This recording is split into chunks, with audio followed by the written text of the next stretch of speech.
that's hunger heaven. And you'll feel like you're heaven sent.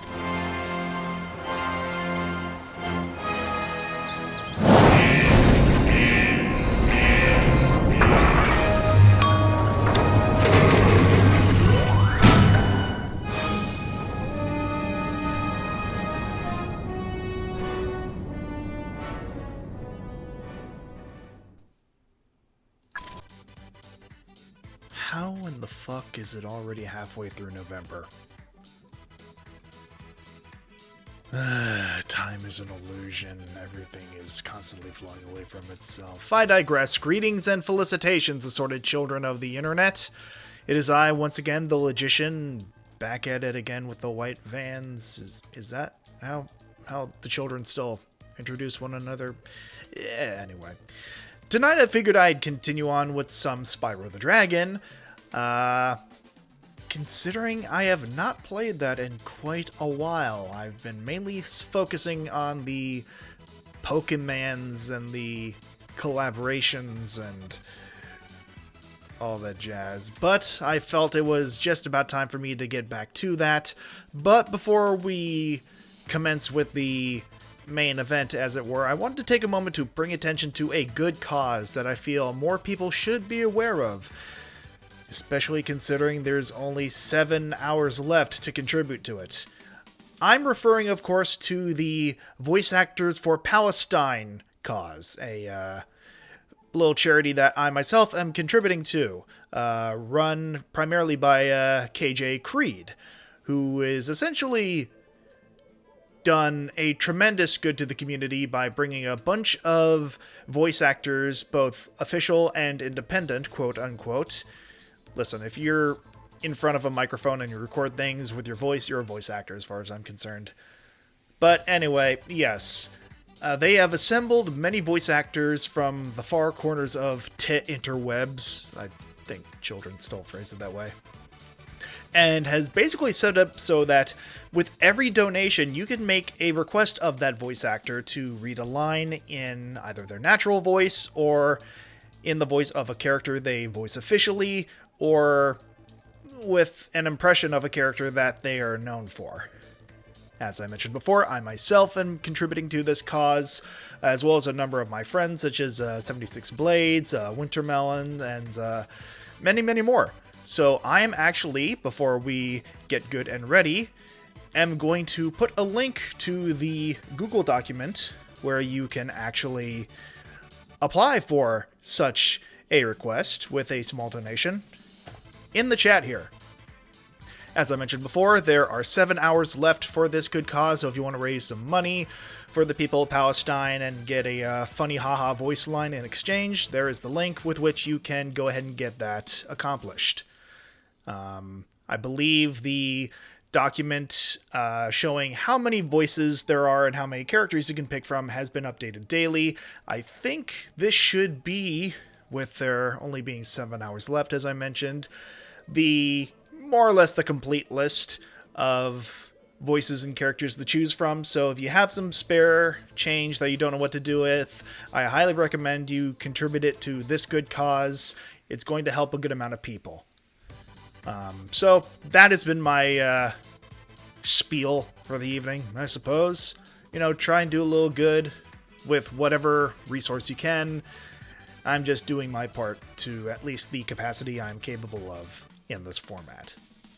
But yes, either during stream or after stream, please do yourselves a favor and check it out. We can help a lot of people this way. Anyway, with all of that being said, I think it is high time that we got back to business and saw how far we could get through this game, because God knows I've struggled and will more than likely continue to struggle. Alright, so just have to refamiliarize myself with the controls. As I mentioned before, it has been, in fact, a veritable hot minute.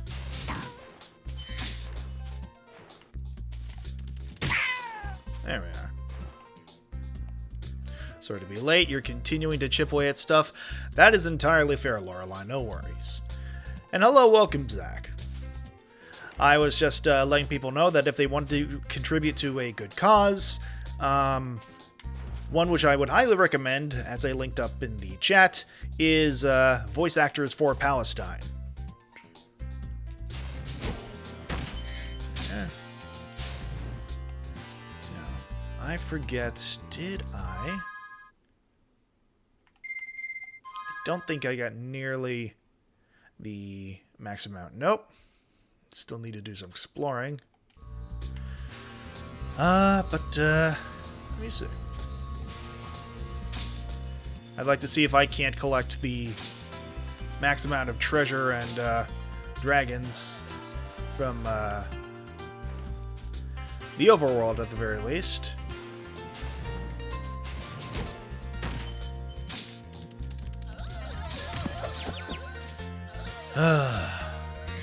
We're already off to a rollicking good start with that.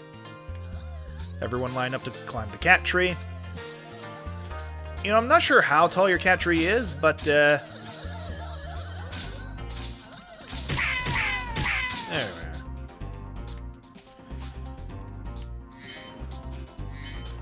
I mean, it says something about your wherewithal if you're willing to put up with a cat that big.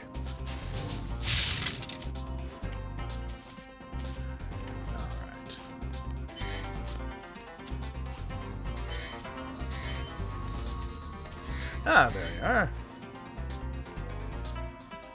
Alright, let's see here. Oh. Alright, so.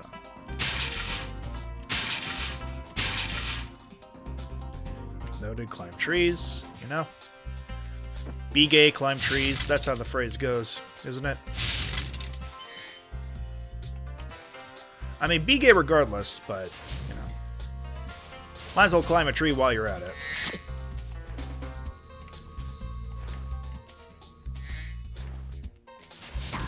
Thank you. For just pennies a day, you too can contribute to late-stage capitalism. I mean, I guess that is how capitalism works by definition. I'm sure I had some sort of witty quip prepared for that, but not for the life of me. Oh, well. Be gay, do gay people. Yeah, no, that is sort of part and parcel with the whole experience, I would imagine. Welcome to the Dreamweavers, young one. While chasing Nasty's minions in this world, you must expect the unexpected and prepare for what is not there. Do the impossible, see the invisible. Row, row, fight the power. I mean, Clancy Brown really had a fun time with this game. Yep, thank you, Clancy Brown. How dare you ignore my arrival? To be fair, there are multiple purple people in the chat, as well as the purple one on screen, so you can forgive me for not noticing one out of the apparent exodus migrating here. But yes, welcome to the stream, Silver. Because I'm just paranoid that way, I'm going to get in just a random save again. Bad idea, you're luring purple people beaters in. Well, I mean, listen. Dietary restrictions of the chat are their business, and there's a lot. You know? There's a joke I want to make here, but I don't think I will.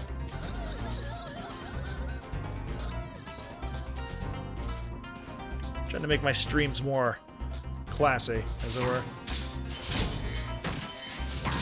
There we are. Hate those two in particular. I can't imagine they're overly fond of each other either. Especially given the fact that they're both wearing mirrors. You have to look at that all day? Good lord. Ah, and there's the final dragon statue. Oh, easy there. Hello, Spyro. Nicely done. I'll be done when I've toasted that nasty Nork. For a second, I thought we had our first female-presenting dragon there, but no, just higher register voice. God forbid women do anything. Actually, scratch that, they will in the next game. And in the process, unlock an entire generation of furries.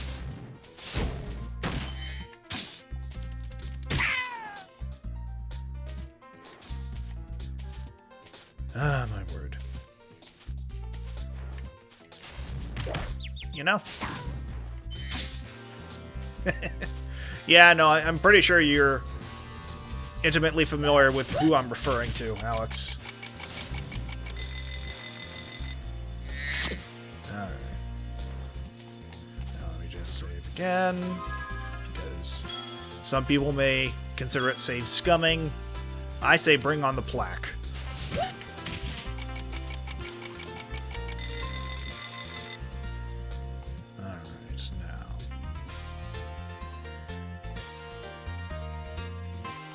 To remember.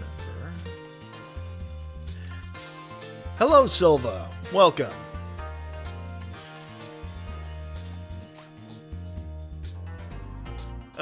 Oh, there we go.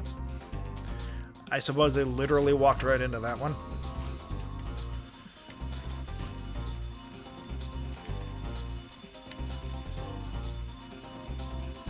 Then... Alright.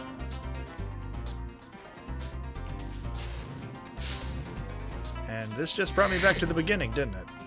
Well, I mean, we're making the rounds at least. So, let me see. Well, all 3 dragons, but we still have a ways to go as far as treasure goes.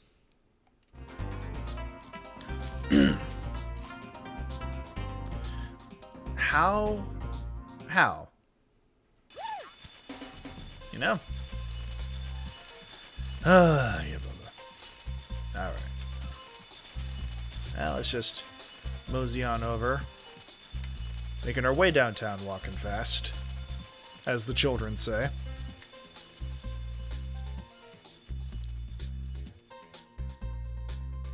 I say as though I had any earthly idea what the children said. Is Skibbity still in their repertoire? I don't claim to fully understand. Alright.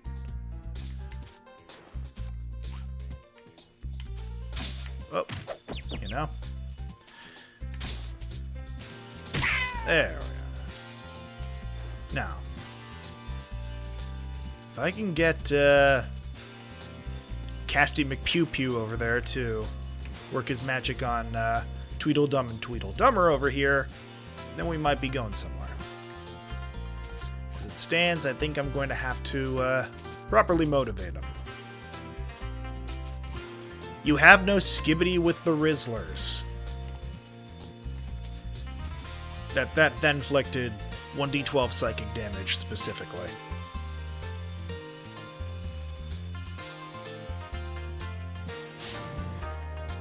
Oh, okay. I understand. There we are.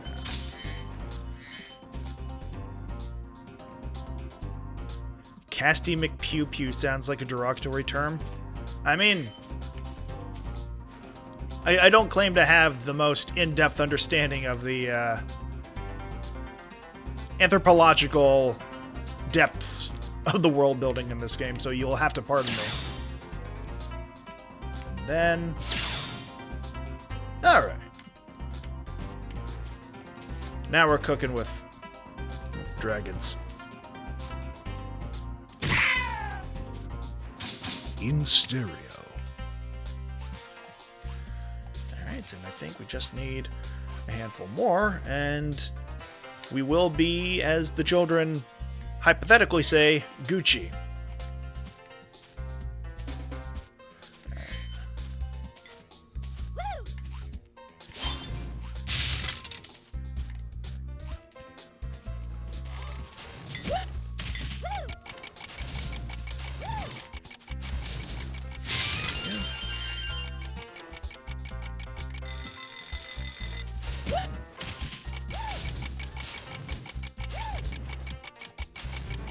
Alright, so.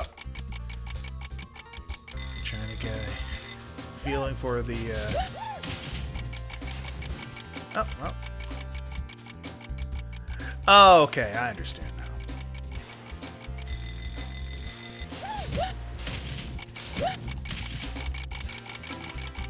Alright.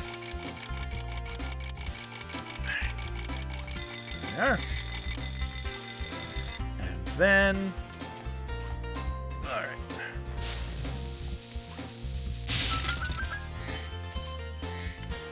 Then... Skadoosh, skadoosh, skadoosh. And then... I believe this should take me to... just about... There we are. Alright. Instincts are telling me that it's a ticking... The ticking is a bomb. You know, you would think with this type of game... the implications are, in fact, there. Honestly, the only ticking time bomb that we can count on are the days leading up to the inevitable copyright strike against me for playing this game, and others of its ilk. Icy Flight? Fuck that. I recognize right away I am not prepared for that. Saving, first and foremost. For the uninitiated, there's a specific variety of level in this game where you are essentially timed to take out a specific set of targets, and they are the bane of my existence as far as this game is concerned.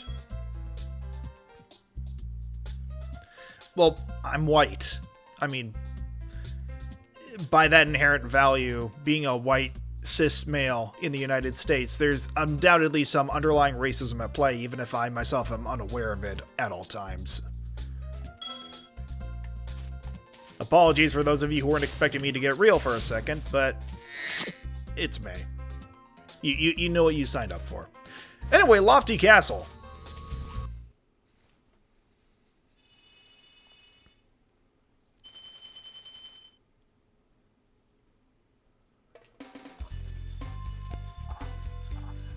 Alright, so...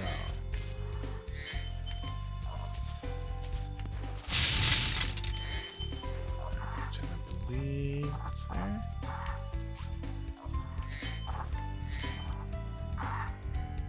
You know? This game really was ahead of its time. It managed to get Spyro to Zen before it did, Gordon Freeman.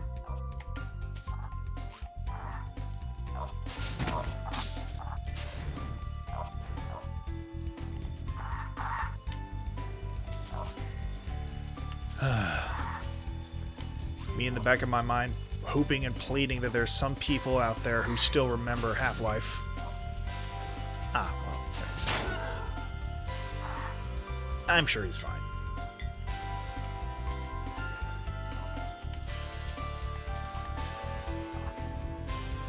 I will say this is gorgeous music even now. Like, say what you will about the limited graphics, you know, which, again, for the time, these were impressive. But even to this day, the music stands up. It holds up, rather. Alright. Ma'am, if you would be so kind. Oh. Oh. Excuse you.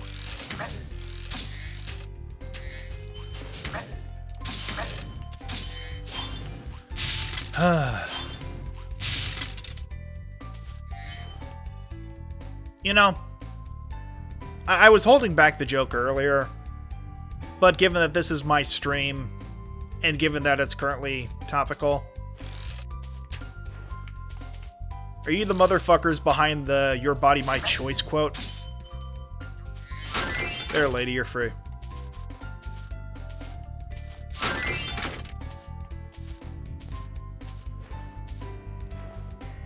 Power 3.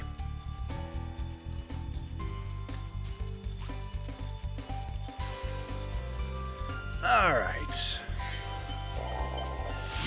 What have you got for us, Mudata? Fairies are always on your side, Spyro. For dragons, maybe. Otherwise, you might want to check the fine print when it comes to dealing with the Fae, to my understanding, at the very least.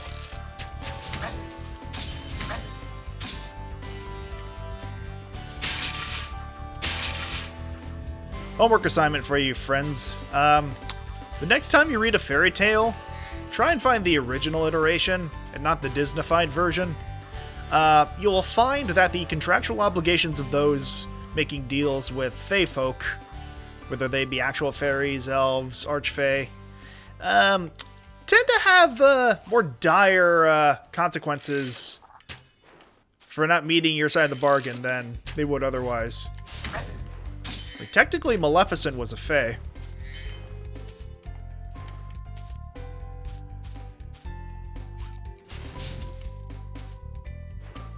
I'd argue that she wasn't really necessarily acting in the interests of evil in that film so much as she was, you know, clapping back after people just flat out said, yeah, no, we don't want you here because you're fucking not like us.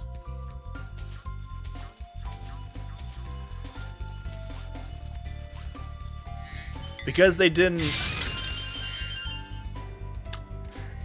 not extend the olive branch during the gender reveal party of the upper crust, Prince Charming had to hack his way through a rose bush. Straight out of Tartarus. She was responding to a direct social insult that, in those echelons of power, was a pretty significant snub. Yes, far more eloquently put. Again, I say this having only experienced minor infractions with the Fae myself, and not being nearly so knowledgeable of them. I know enough to say, maybe don't. Just try and steer as clear of them as humanly or inhumanly possible, depending on your orientation thereof. Oh, my word.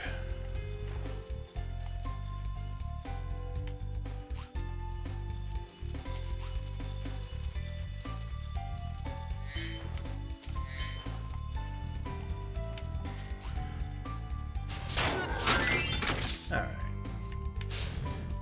See if I can't get the others.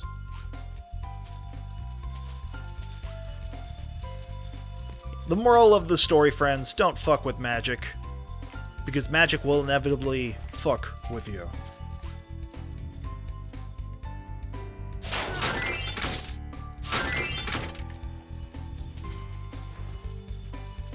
I believe that has taken care of all of them.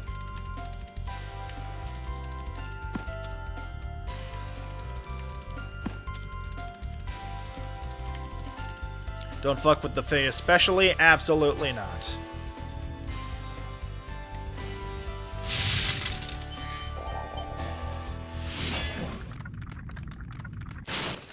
Ah, Spyro, thanks.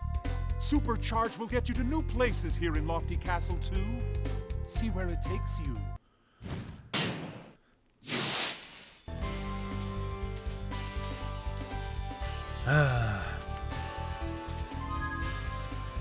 You know, a lot of these dragons were surprisingly lax with their respective situations. Some might argue they need to go out and touch grass. I think the issue is they already did. Go the fuck away, Spyro. You're harshing my mellow. Don't be such a harsh mellow, Spyro. Fuck, now I'm hungry.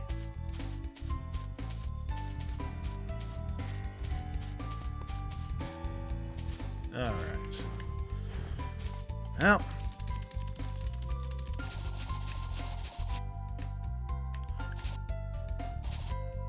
Alright, so. Chances are I'm gonna have to, go the distance, as it were.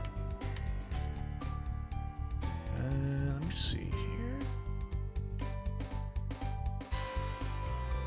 I see. I think I have my destination set. Stoner Dragon wants good vibes only. Yes, that was in fact the joke. Thank you, Nicholas.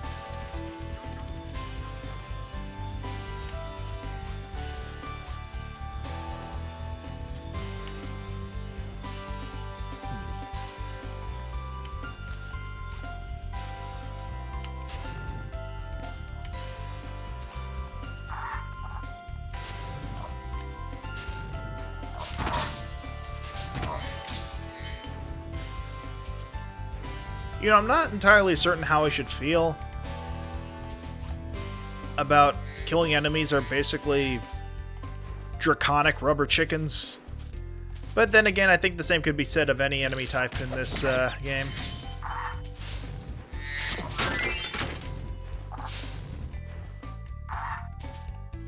Where are you, bastard? There you are. Alright.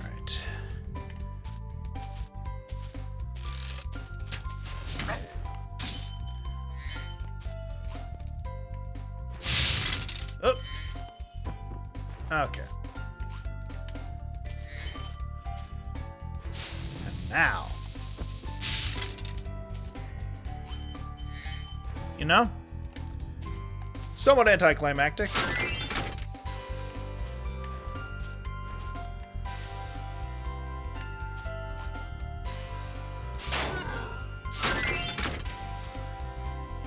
And that makes 3.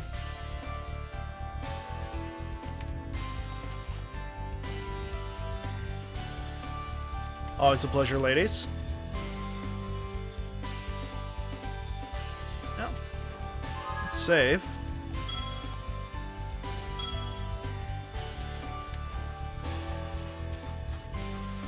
Oh, yeah.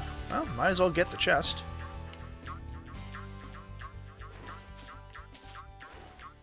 Sir.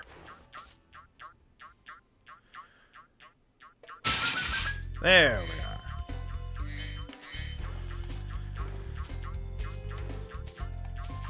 Rather have that tended to than not.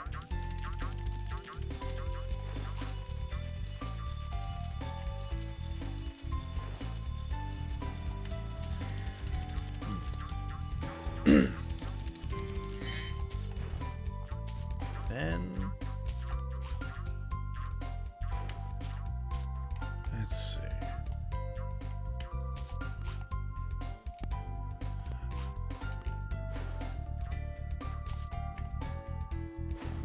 Should probably, yeah. What have you got for us, Baruti? Thank you for releasing me. Apologize in advance you can't make it to tomorrow's stream. That is not a problem, Silver. Just do whatever you need doing for your own peace of mind, body, soul. Whatever the matter, your own well-being takes priority over watching the funny haha angry man play the video games.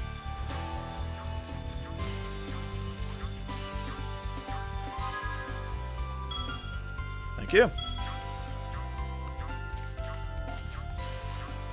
Alright.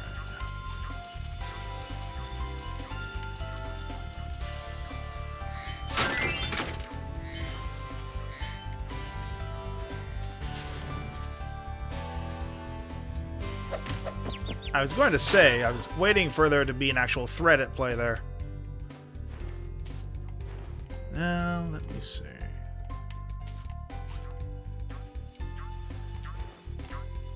Oh, excuse you. You know, Mario had it easy, just needed to hit a box to get his mushrooms.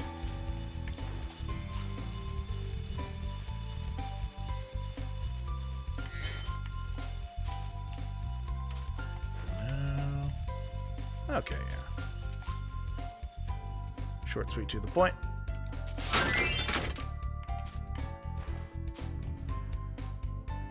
Hope these guys are union.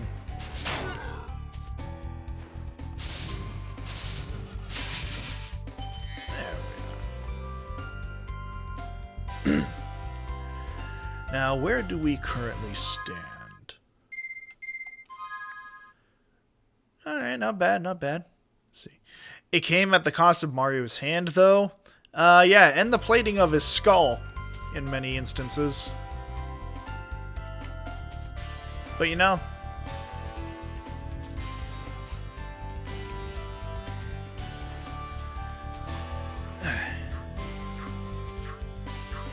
I'm sure I had a point to make there, at one point or another. No pun intended. But supposedly there was a point intended. My point being,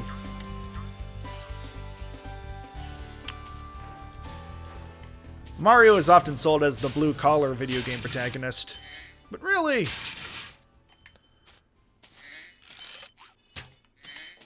he's kind of the boomer of video game protags at this point. If you really stop and think about it. Back in my day, it was so simple just to earn the coin. Just beat the monkey. Jump over the barrels. Save the lady. Everyone who wants a job has a job. Don't know what these kids these days are complaining about. Mario does have it easy, though, while Wario fights literal diamonds and destroyers just for a sack of coins. True. I would argue that Wario is the true underdog of the Mario franchise at this point. Actually, no. I take that back. Waluigi. Still struggling to find relevance outside the sports games and Mario Party. Actually, no. I take that back further still. Wa Peach never stood a fucking chance.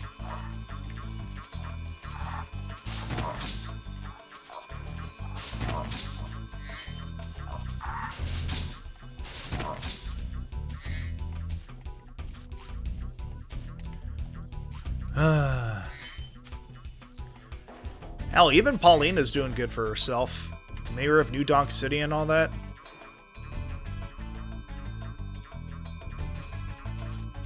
Oh, there we go. There we are.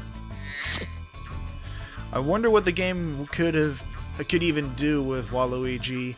He was always made to be a sports companion to Wario. Very true.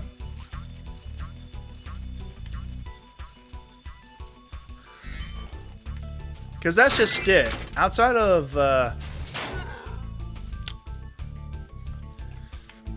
those cameo appearances, Waluigi doesn't really have much going for him at this point in Nintendo history.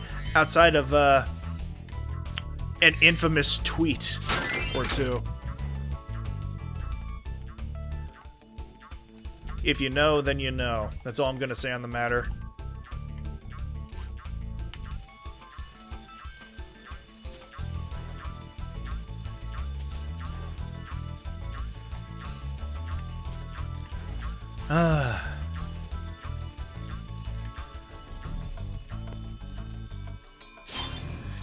It is still phenomenal to me that all it takes is one missing letter or an extra letter to completely recontextualize the face of a company. While Luigi is just some guy who just ripped off Luigi. Essentially, yes, he's... Well, I would even argue that he ripped off Wario, depending on what the actual familial relation is there, but I digress. Waluigi needs some PR.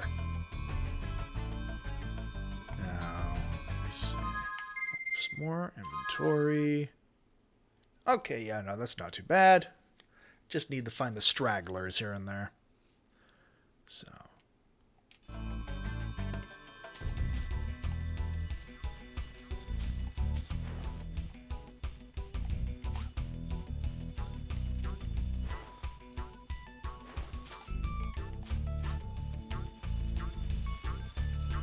There we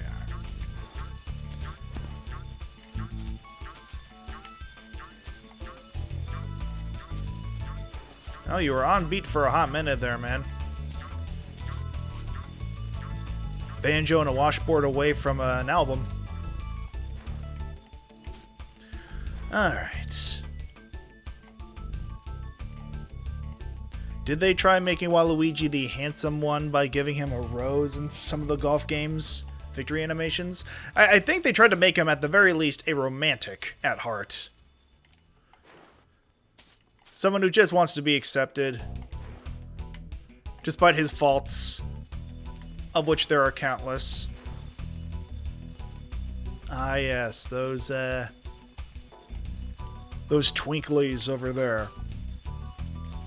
Alright, now save quickly.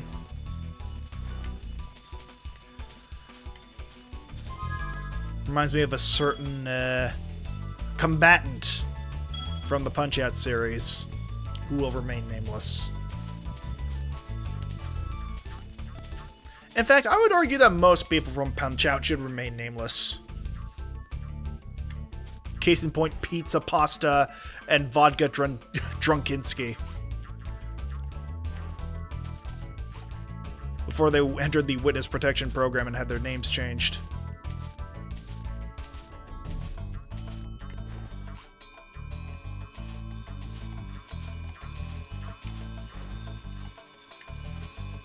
If only the kids knew their Yatterman better than they would be clamming for the Watcher. No, absolutely. I mean, I was waiting for someone to bring that up. But a fun fact about Wario, Waluigi, and the hypothetical Wa-Peach. They were all based off of a trio of antagonists from an anime from, I want to say, the 60s or 70s, called a Yatterman.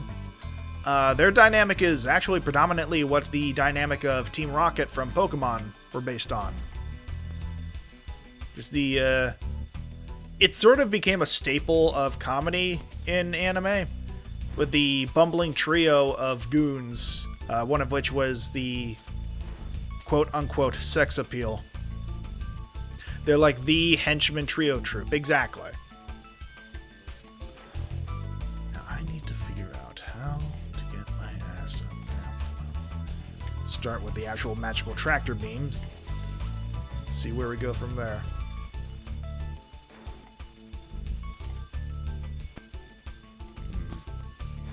Maybe the other magical tractor beam.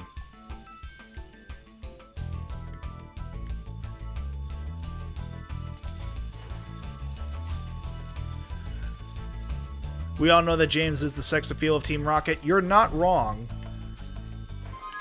I will still never get over how buck wild 4Kids let Team Rocket get.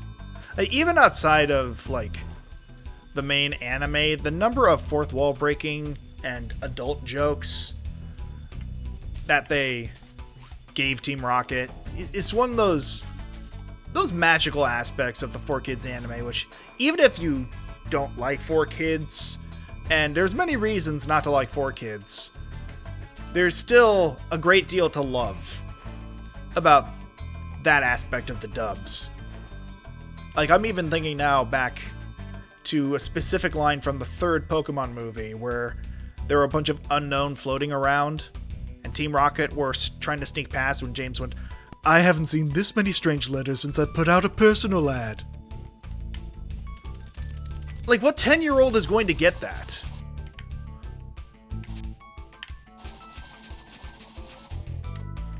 Oh, well, I think I know what I need to do now. Live and learn. Hanging on the edge of tomorrow.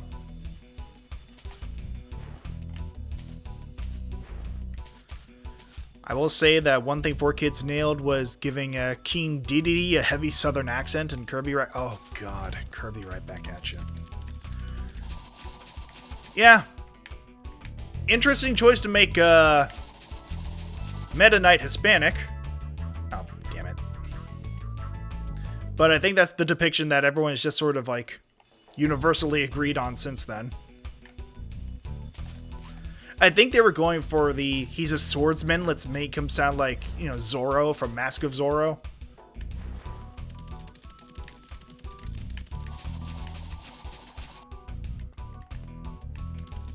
Oh, well, gonna have to redo that. Alright. Because if memory serves, Didn't the Japanese dub for King DDD give him a Kansai dialect? I could be mistaken, but Kansai is often associated with sort of country bumpkin or, you know, gangster voices. Ah, fucking. Antonio Banderas will always be a hot commodity with kids. The kids will never tire of. I mean, that's why they used him in Spy Kids. Him and Danny Trejo. And Cheech Marin.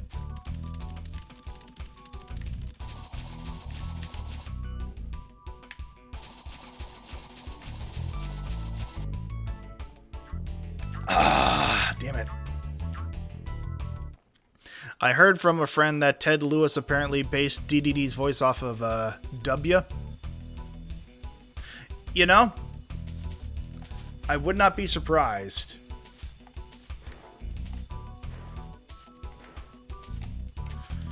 You know, incompetent rulers with a southern accent. You know, I can see it. God damn it. Well, apparently one thing I can't see is the finish line. My word.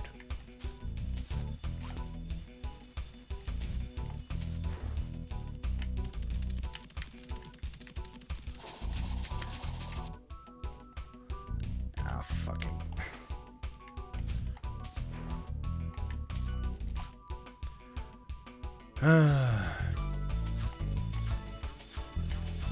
Play the Dragon video game for children, they said. It'll be easy, they said. That's what being friends with Roger Rodriguez will do to you. You end up with a kids movie full of famous R-rated actors. I mean, wouldn't exactly be the first time children's entertainment found itself chucked to the brim with actors from genres and titles not necessarily kid-friendly. Case in point, how pretty much every Super Sentai franchise has had at least one porn actress in it.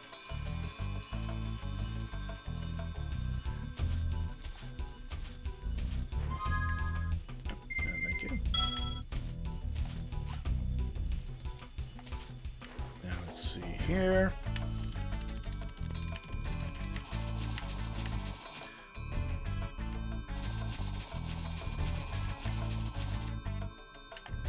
There we are.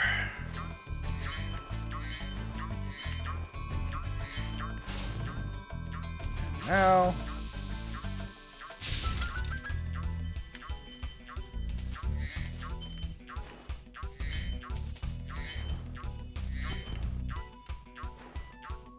this should bump us up. Excellent. Okay. Now, I'm actually going to take Chat's advice for once. And exit level.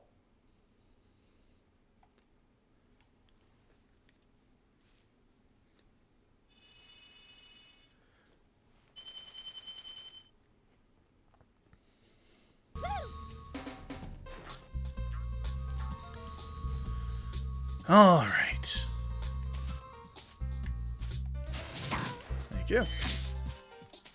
And save. Being in low-budget things means having weird career paths. You're not wrong.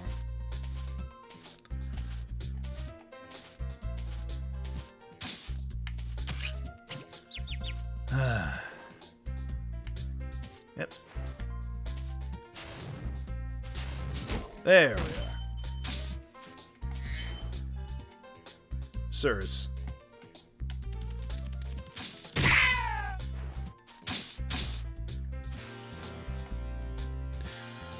Alright. And I got that out of my system.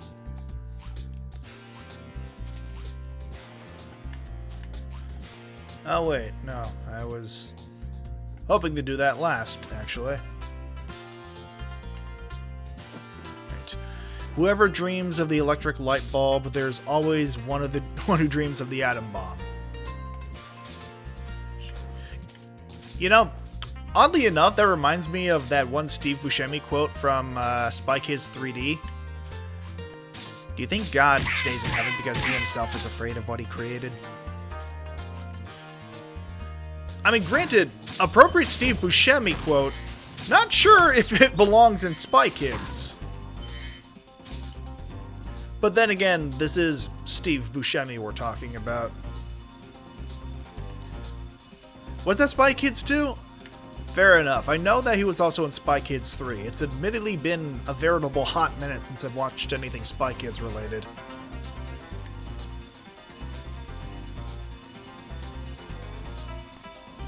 The most I remember was that Sylvester Stallone was the antagonist in the 3D one. And I remember that movie had a gimmick where not only was it in 3D, but you had a series of cards that you were supposed to scratch and sniff at key moments in the movie to fully immerse yourself into the experience. The early aughts were an interesting time for children's entertainment. And I believe they set up Elijah Wood as the god-tier gamer character in that movie, only to have him instantly killed off by the primary antagonist the moment he showed up.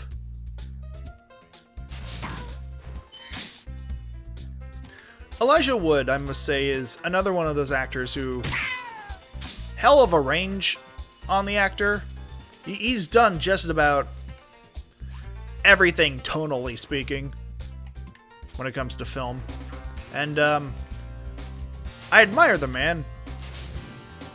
Marvelous voice actor. Terrific actor in general. Goddamn, he does not really seem to, well, he doesn't really have standards, so to speak, when it comes to, like, refusing roles. And there's a big part of me that respects him for that.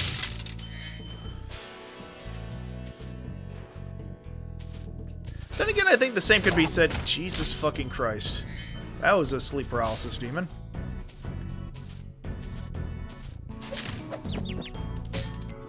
Yeah. But, where was I?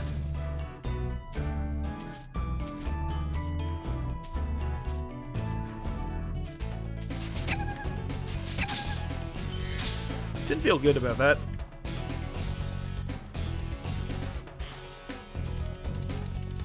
There we are.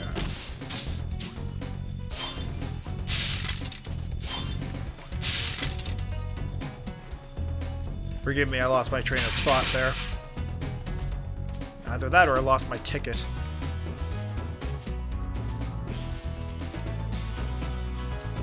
Oh yeah, so apropos of nothing I was trying to speak on, but well, I'll let our friend here speak for himself for a moment first. The enemies here can be quite frightening, but you should watch the fools. I'd rather flame the fools. Now you're thinking. That's a voice for ASMR. But, oh yes, I was just going to say... Oh, question for chat. Pardon my own question there. Off the top of your head, what's the strangest movie a prolific actor has been in? That is interesting. Okay, so let me think on that, actually. Because honestly, the first actor that comes to mind for me, who's been in sort of just the largest number of, well, tonally unrelated films, would be the likes of Tim Curry. In terms of strange movies he's been in, I suppose that comes down to your definition of strange. Sorry for interrupting your question. No, by all means. I appreciate when people bring up their own conversational topics to stoke the flames of group discussion.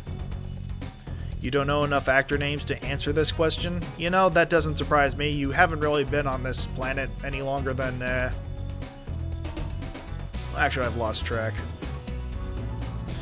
Time is relative. The fabric of space-time is more fragile than most of us care to think. Robert Pattinson going from The Lighthouse to Batman.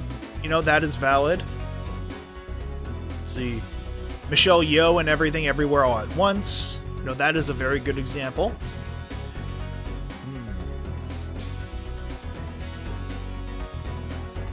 I'm trying to think. I will say, it might not necessarily be strange, But John Goodman is often attributed with being a comic relief actor. You know, someone who's like the butt of several jokes. Often labeled as like a sidekick.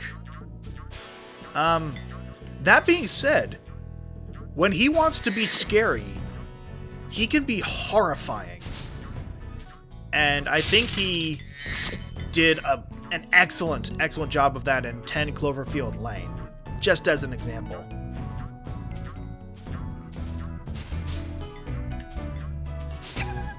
I see.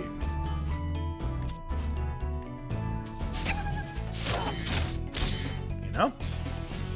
Hated that. But,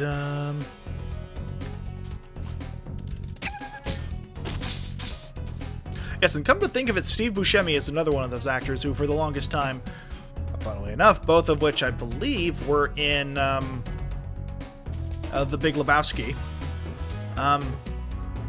Yeah, no, they were primarily sold as comic relief characters. And when given their own starring roles as antagonists, like, once again, 10 Cloverfield Lane for John Goodman, or Boardwalk Empire for Steve Buscemi, they can deliver and then some. Thank you for releasing me. Now let me sell you a used car. I'm sorry, that quality of the voice just demanded attending there. But yes, John Goodman in Flintstones versus John Goodman in 10 Cloverfield Lane. It was a solid pick. It was kind of surprising how well he fit the... Well, I guess not surprising, because once again, brilliant actor.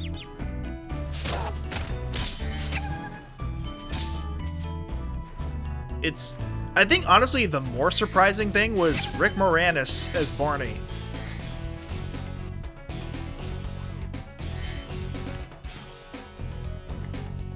But then again, those are sort of characters that become so iconic over the years that just about anyone with enough wherewithal can do a decent impression of them. I'm trying to think. Oh, yes. I mean, unfortunately, it isn't exactly as surprising these days, given his most recent casting choice, but a choice that genuinely surprised me with how well he did. Jack Black is Bowser. I don't know why, but I mean, here's the thing, that the Mario movie is an absolute fun. Well, say goodbye, kids. Fun.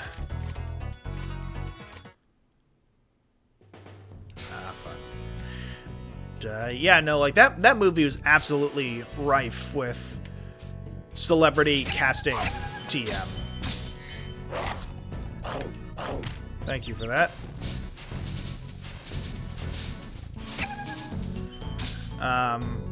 And again, I had no confidence in Jack Black being able to convincingly play Bowser. He pleasantly surprised me.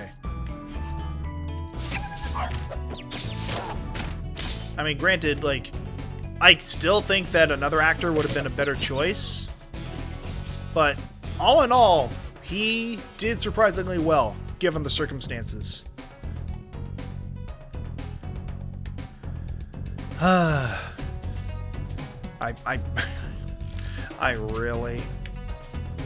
really wish we could move on from Chris Pratt playing literally every iconic cartoon and video game character under the sun. I really wish we, as a people, as a species, could move on from the Chris Pratt era. It's become the new Rob Schneider is of animated films.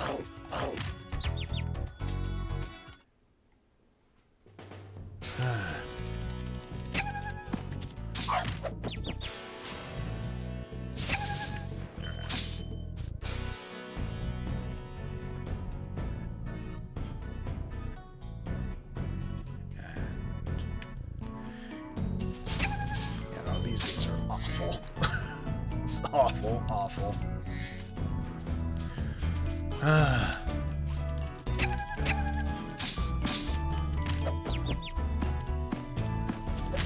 There, fucking. Thank you.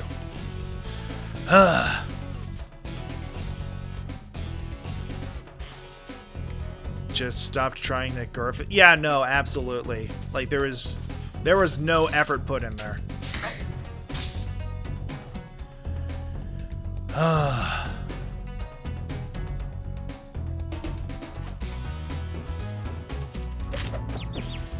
Stop. There.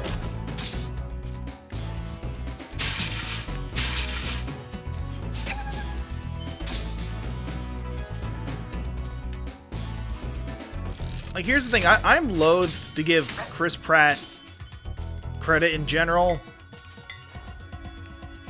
I mean, partially because he's just been overused to hell and back, but I think also because he's a Zionist. A number of factors contributing to this, but I digress. You know, I think you just might be the dragon to defeat Nasty Narc. That's me, all right. Don't you just love it when Tom Kenny goes full shonen protagonist with his voice?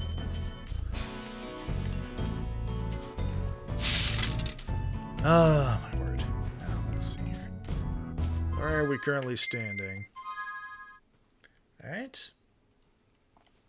So, still some ways to go. First, let me actually save. 2 dragons away from funny number. Nice.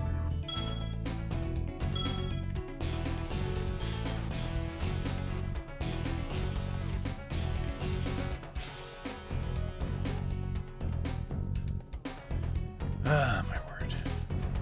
Well.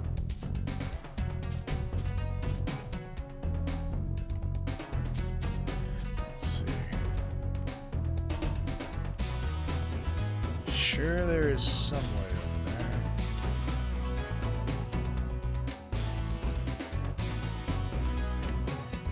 Alright. Let's see what we can do.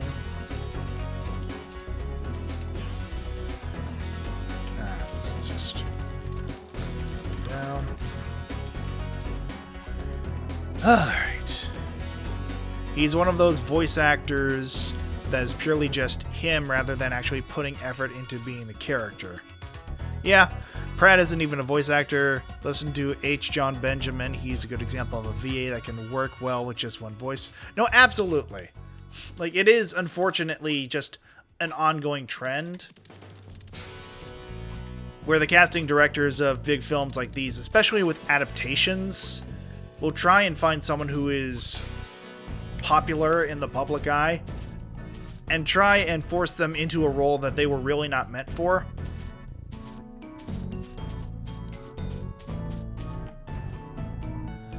Like, it is genuinely upsetting in a lot of these cases.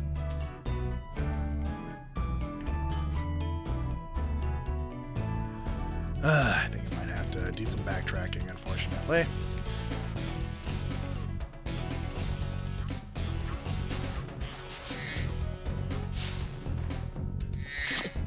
And one more.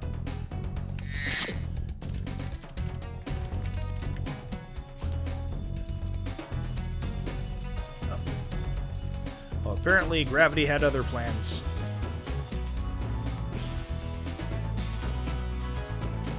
Okay.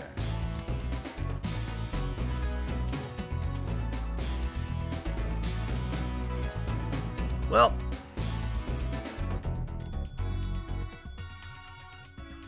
I see I'm going to have to rethink some things here. Oh, wait, this was the very beginning. Well.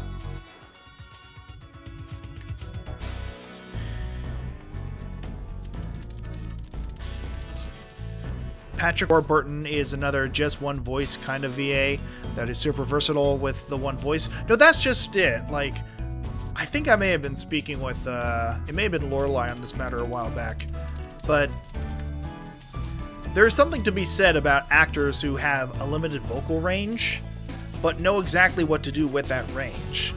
Like, oftentimes, people will unfortunately associate actors with, or voice actors specifically, with being able to do a lot of different voices or a lot of different impressions, and that's not really what constitutes the definition of a voice actor. It is someone who can act well exclusively with their voice. I mean, that's not to say there isn't another physical element to voiceover performances. You look at any behind-the-scenes footage with a film featuring voice acting, and people will literally put their whole pussy into it, as the children say. But, yeah, no, it is very much a matter of, like, can you give a convincing performance with the voice/voices that you were able to do? And oftentimes that gets lost in translation for people who don't fully understand the definition of voice acting. Mel Blanc popularized the myth because he was one of the most renowned voice actors of his time. That is absolutely fair. Mel Blanc was a phenomenal voice actor. And that is sort of carried over into this day, where I unfortunately forget his name, but the current voice of Bugs Bunny also voices a number of other Looney Tunes characters, like Daffy Duck and Foghorn Leghorn and many others. And again, like, that is a very specific skill set in and of itself, being able to do multiple voices like that. And one that does deserve to be recognized and, praised.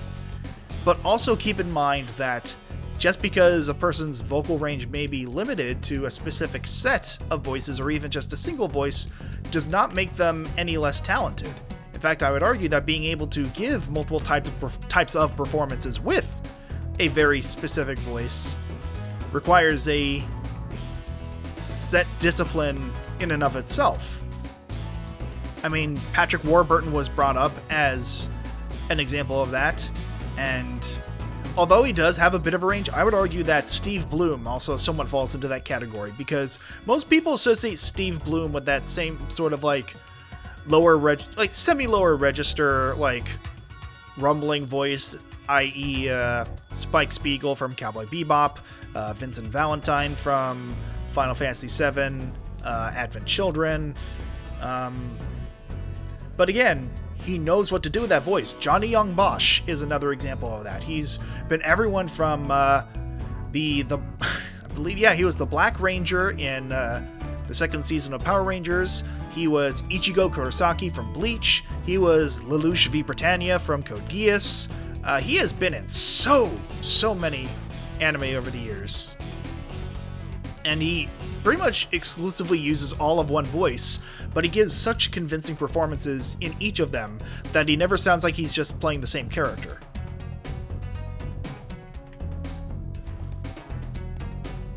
How in the ever-loving fuck am I supposed to get up there?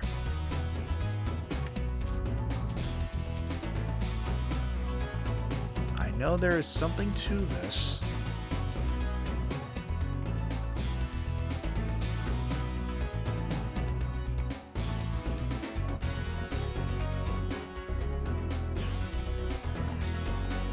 Now, it's entirely possible that there's some sort of opening that I have missed that I would only see if I were near death, as it were.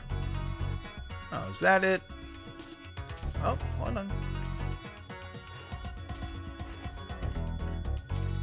I see. All right.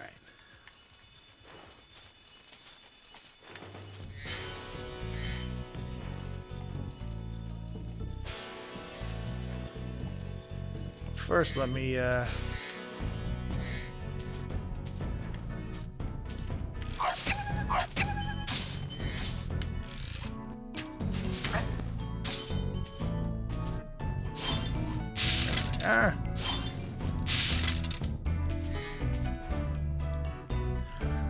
genuine progress. It's been far too long. And, You know? Don't appreciate that. Took me out with Ember, of all moves. There we are. Ah, yes.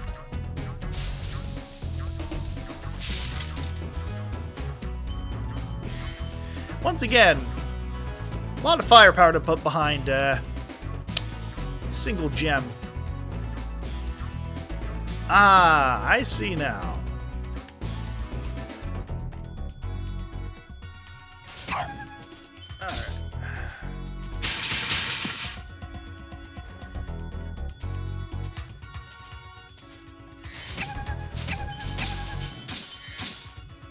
There we are.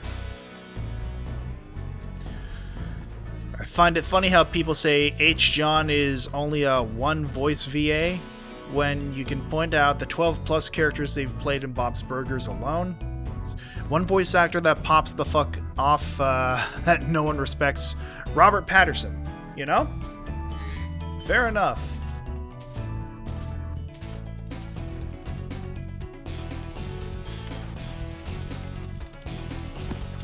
Alright, there we go.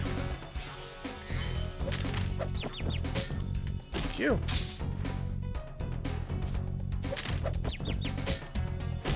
There we are. Alright. Any mushrooms left over there? No, I don't think there were, actually, now that I think about it.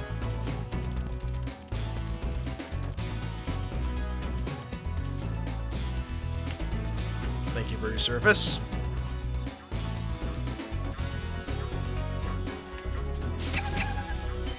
Thank you.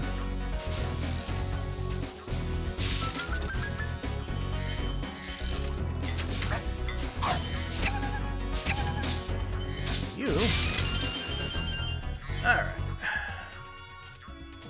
Thank you. Alright.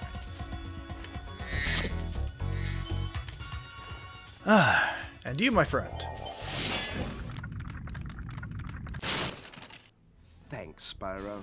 I'd love to help you catch Nasty, but I'd really hate being trapped in Crystal again.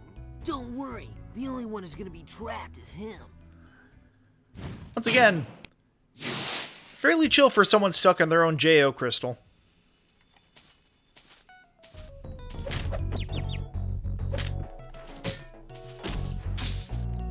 You know, to each their own, buddy.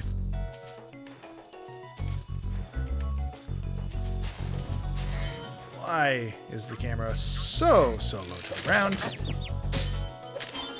Oh, fuck you. Alright.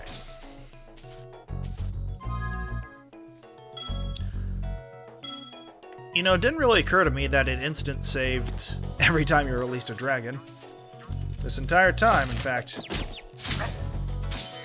But, you know, the more you know.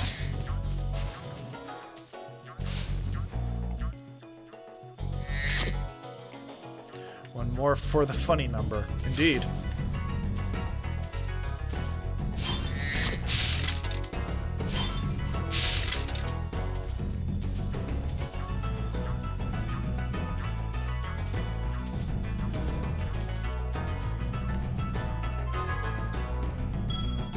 Honestly, autosave feels a little advanced for this era of gaming. You are not wrong. Now, I am not entirely certain I can make that jump. However, comma, I have the distinct impression that this may be of some use. Actually, no. This just leads me down.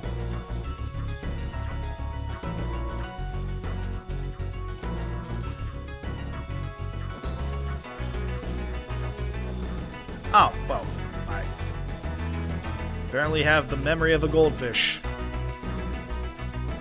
To be fair, I've been juggling multiple conversational topics as well as this game for, upwards of an hour now. There we are.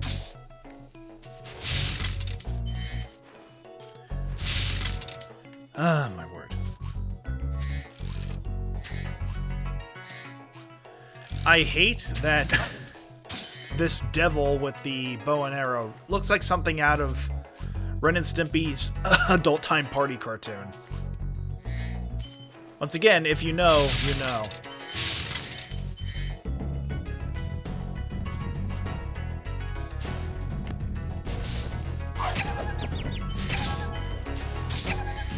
And this is why I'm a cat person.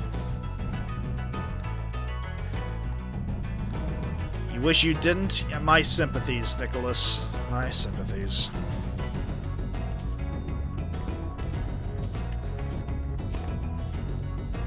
Alright.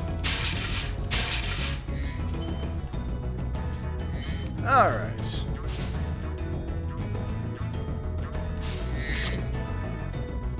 And time for the funny number. Thank you for releasing me. Nice. Alright. And I believe with that... Oh, God, not yet, huh? Well, in any event...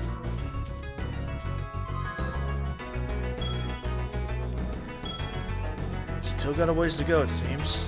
But, oh, well, at least we know where to go next.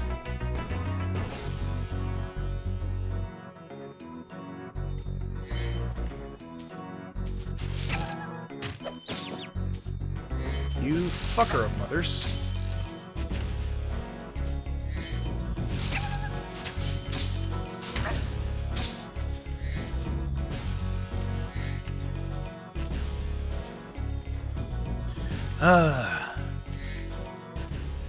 I suppose that raises another interesting question then.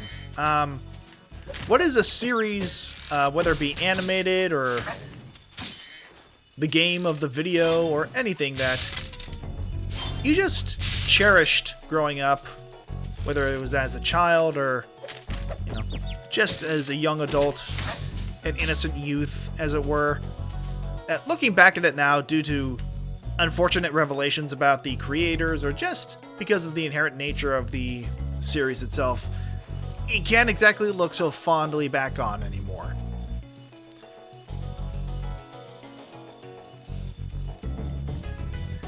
I think a great number of the ones that I look back on with a hiss and a wince are the likes of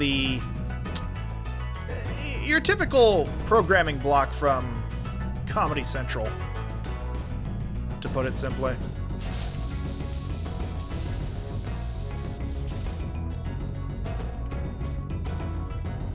There we go.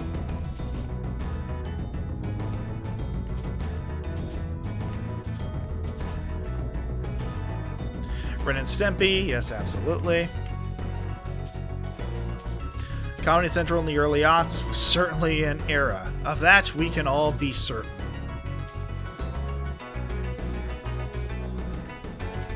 Alright, and I think that takes care of that. So, just to double check. 5F5 dragons, 500 gems. We are Audi 5000, as the children say. Everything on Nick.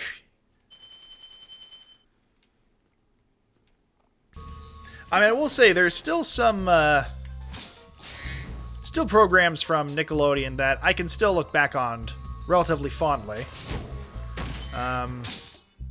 Albeit not without a bit of a raised eyebrow.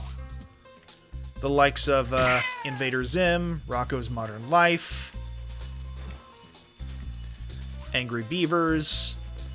Though I might be a smidge biased considering my own connection to the Angry Beavers. For those of you unaware, I was actually cast to play Norbert in the Angry Beavers last episode reanimated project, known as Two Very Upset Otters.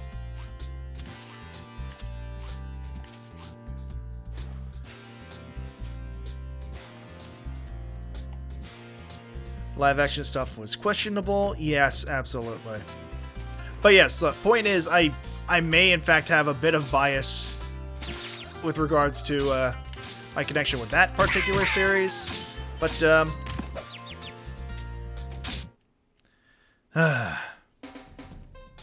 I digress.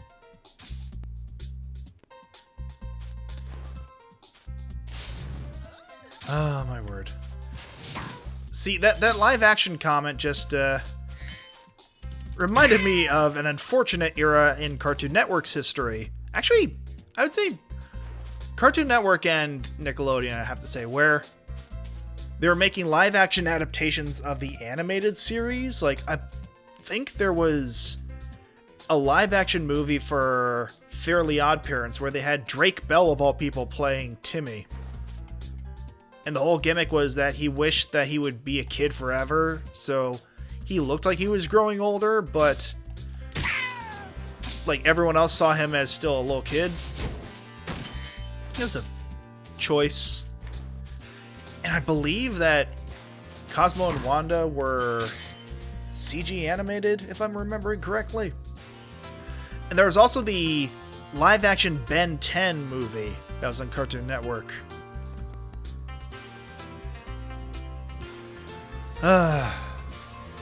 It was the worst of times and also the worst of times.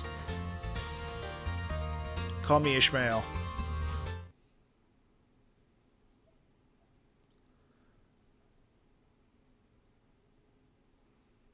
Let's see if anyone can actually spot what books those came from. Because I promise you they were not the same ones. Oh. Well, this is a tone setter.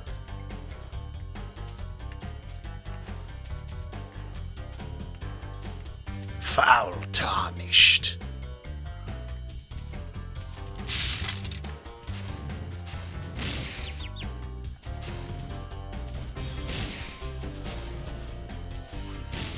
Why were you not in the Peacekeeper's world, my guy? Now this is a clusterfuck of... Okay. Oh, alright.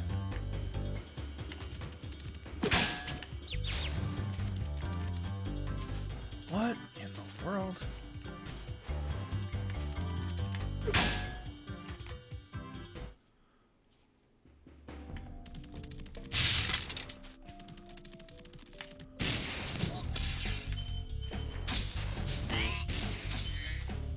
So this seems to be a combination of several different enemy types. Alright, well, you take care, Nick. And thank you for joining us.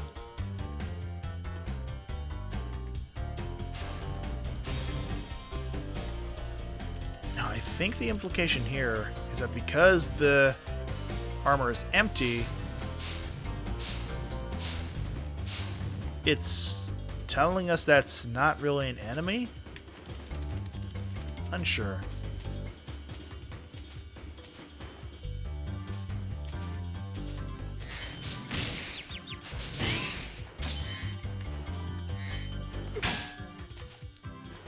Yeah, I think this is meant to imply that we can't defeat the armor.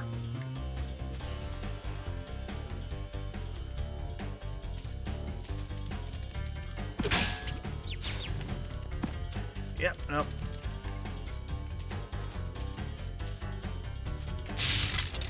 Again, I admittedly have zero memory of... Oh! I see.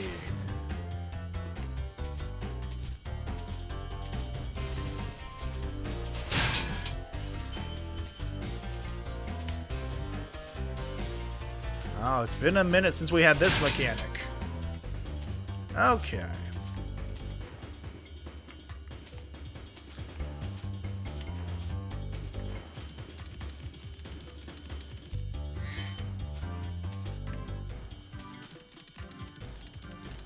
Interesting. Yeah, I admittedly have no memory of this level. Probably due to the fact that I never finished this game as a child.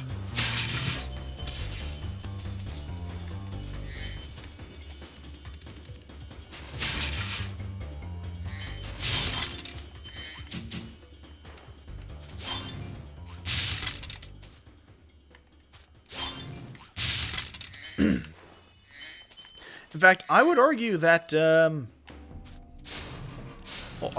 if memory serves at least, I don't think I finished most games as a child. At least those that weren't Pokemon games. In my mind's eye, anything Nintendo related was essentially the Pokemon machine. So, if it wasn't related to Pokemon, I didn't really bother finishing it. I think there were certain exceptions here and there, like, oh good, there was a gem in there.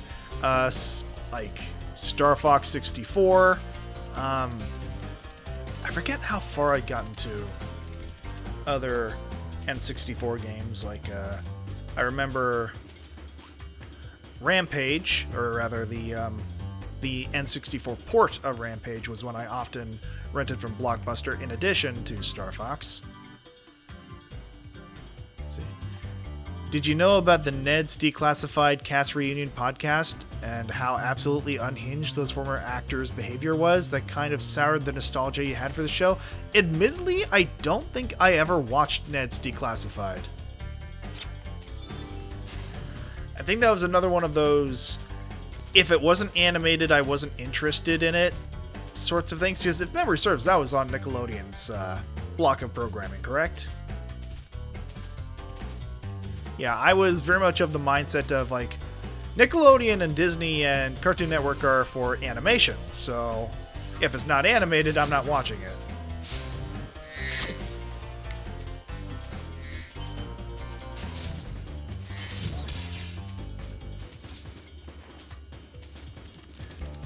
Was that the best mindset to have about it? Absolutely not, but be that as it may, that was my takeaway at the time.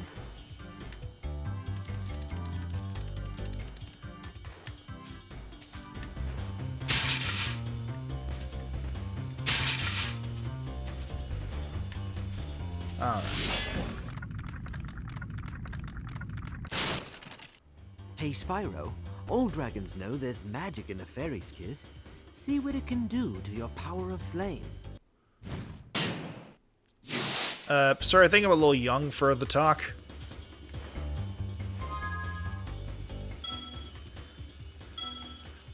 Actually, come to think of it, fauns are technically fae folk, correct?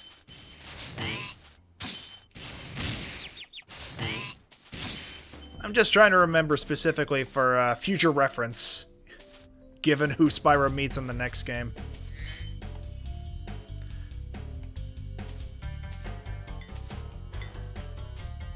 Yes, fauns and satyrs are fae. Okay, thank you for clarifying. You would know of all people. Oh, my word. Again, you face enough cryptids in your travels, you start to blend a number of them together. So I just wanted to make sure this was not a matter of that. Alright. Okay, so. You know, they could have gone for the easy joke here by having the fairy that invokes the power of Super Flame here, a lady in red.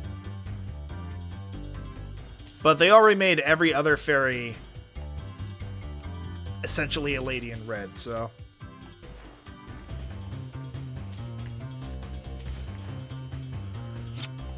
Lady in red! And props to like 2 or 3 people who actually get that reference.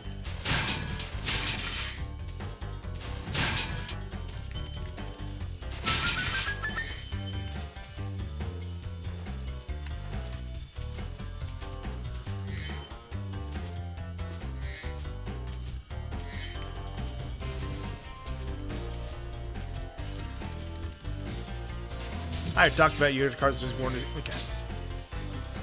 Died too fast for me to make the joke. Alright, now. See if I can make it back to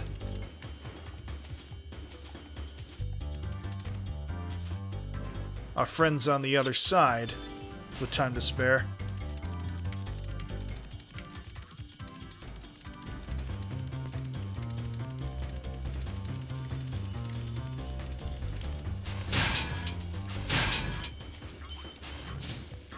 Damn it.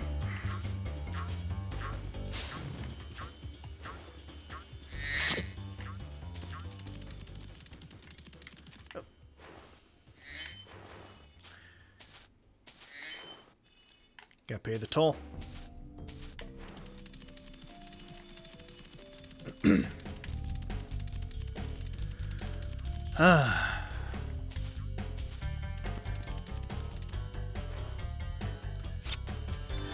I suppose you are technically, yes.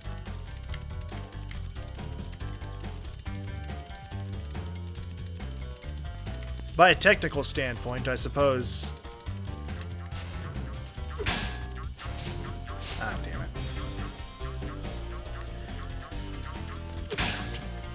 Sir, I'm working. I will tend to you in a moment. Technically, Elves no, I understand that. It's just I often associate you more with the, well, frankly speaking, antennae and flying saucers more than I do circles of mushrooms on the ground. Australians or cryptids? You would know, Zach.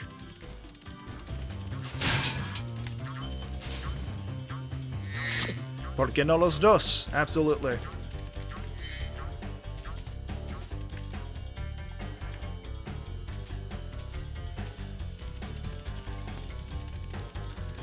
Rude, it's almost as if you know me.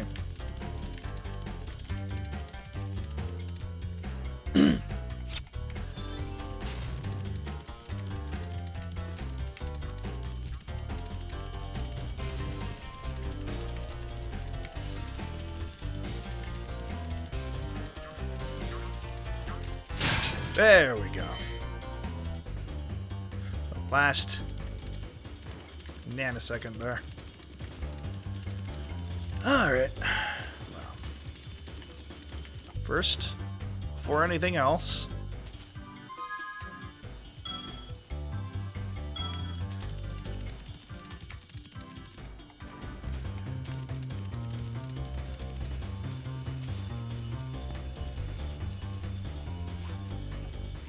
you know, I know I have mentioned it before, but this is one of very few 3D platformers I could really stomach growing up.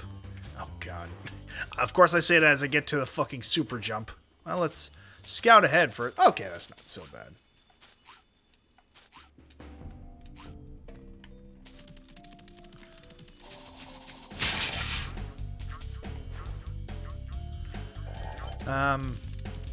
Because once again, I started out, when it came to console gaming, with 2D platformers. I believe I said this during my debut, but my very first experience with console games was, in fact, technically an emulated version of Super Mario World. And, actually, I guess it was... I can't remember if it was before or after that, but I think maybe around the same time as that, anyway, was, was a PC ported version of Sonic 3 and Knuckles, if I recall correctly.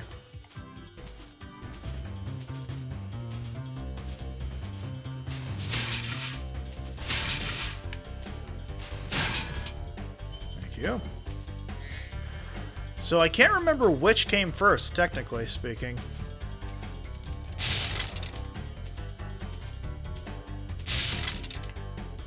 Sir. Now that's rude.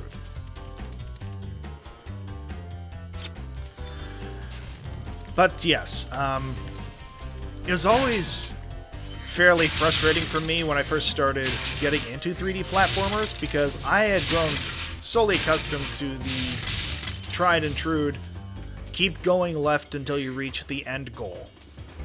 And there wasn't so much an emphasis on exploration or collecting specific items back then. And I think as a child that sort of tired me out when it came to most 3D platformers. That may have been a contributing factor as to why I never finished this game, among others, despite initially enjoying them very much. Hold your horns! Here comes Spyro! Patience, little one. You'll soon have the opportunity to battle the one who matters most, Nasty Nork. In approximately 1.5 more worlds.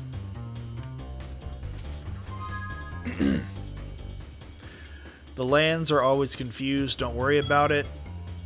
Yeah. I mean, there is a lot to be confused about in this game. I will grant you that.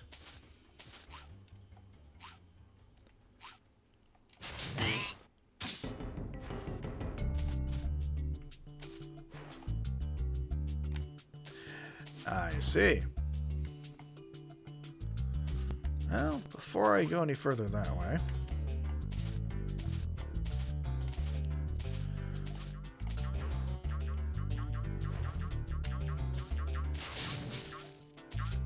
Let's see. Might as well fill up the coffers over here.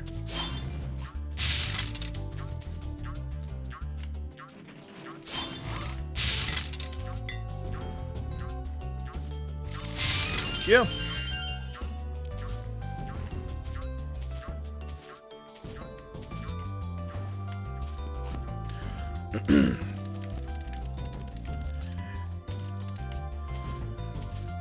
All right, Roxanne, you know what to do.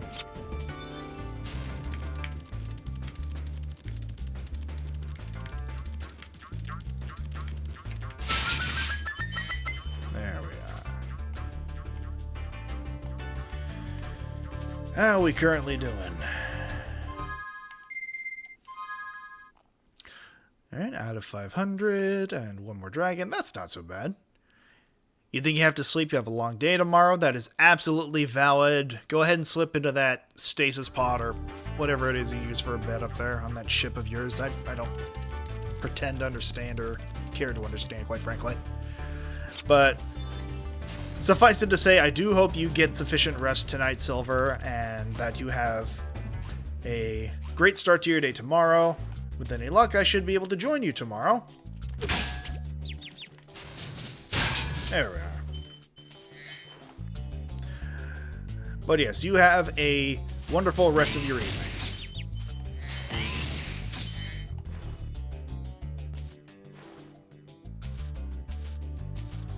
Awfully generous of them to include one more Roxanne here. I'm just going to keep calling these Roxannes. For reasons I'm sure most of you will be able to ascertain.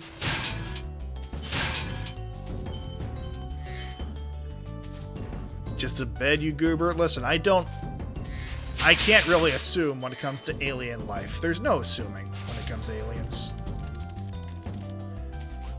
You start to assume and you wind up extinct. Science fiction has taught me. You liked it better, so you incorporated it into your ship. You know, fair enough. And I suppose it's turnabout is fair trade. Or fair play, rather. After all I jacked from your ship. Alright. But yes, you have a lovely rest of your evening. Okay, so...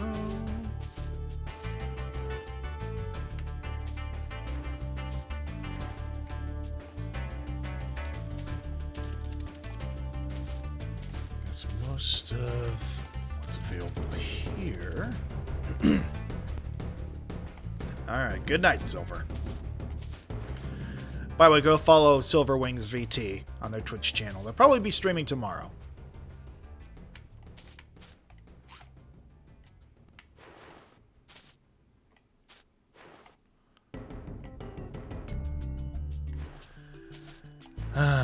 Now, where was I? Not sure why I delved into the more bassy baritone voice of this, but here we are. Remember who you are. Rest in peace, James Earl Jones. Okay, so less moping, more playing. Now, where have I not been yet?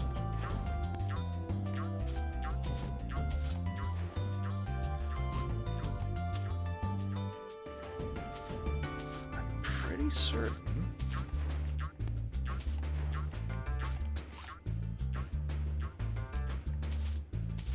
There might be something around the back, maybe? No, I think I've seen everything I need to see back here.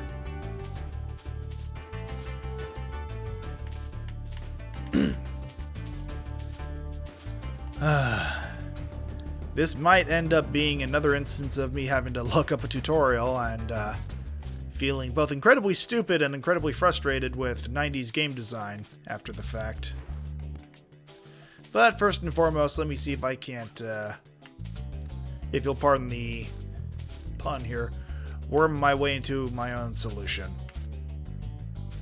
Spelled W-Y-R-M, by the way. Spelling puns don't really work unless you, well, spell them out.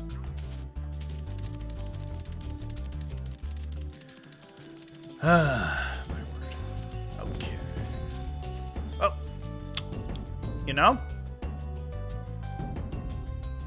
Had I an excuse available, I would provide one there.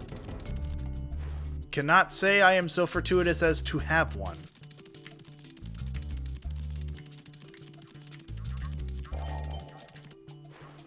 I'm sorry?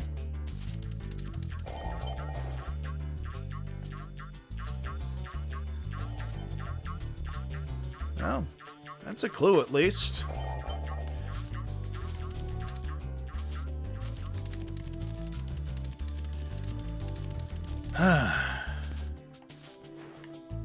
Alright, so...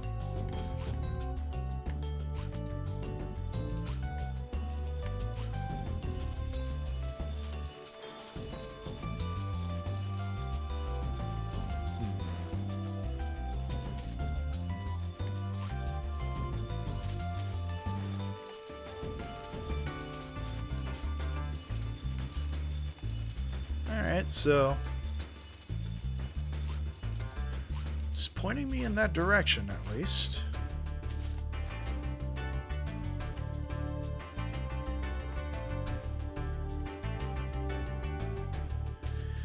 Well, I have a few extra lives. I can always try scoping things out.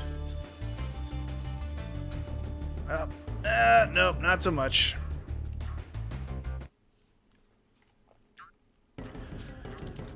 Alright, well.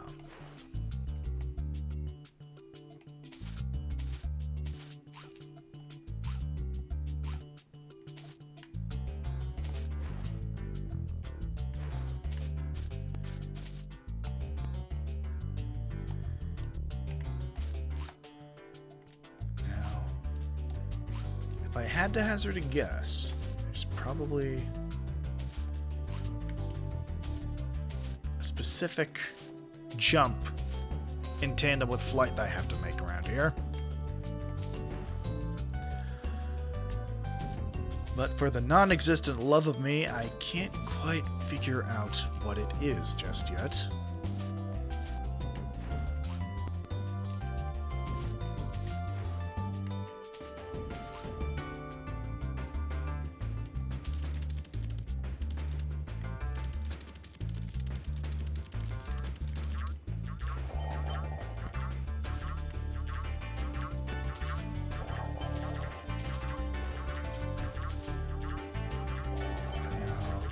Simple.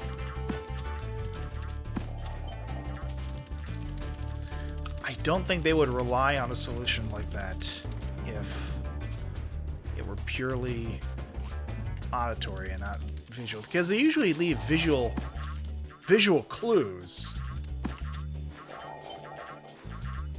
It's simply auditory at this point. You can tell there's something over there.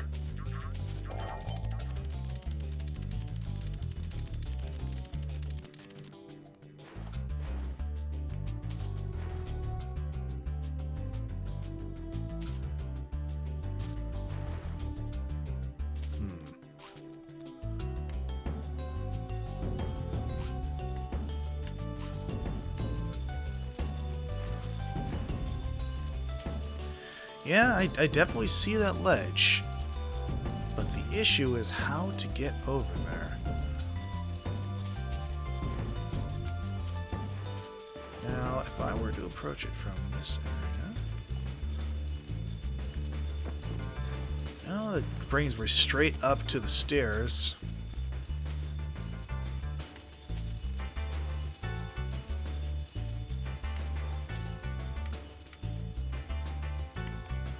And once again, I think, yeah, no.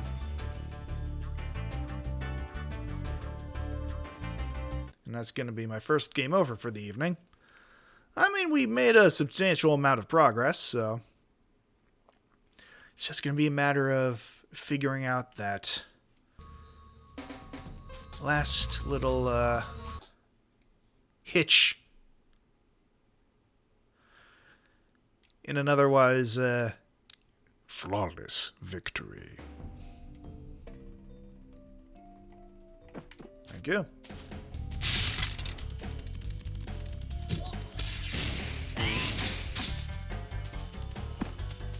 You know, oh, I see how it is.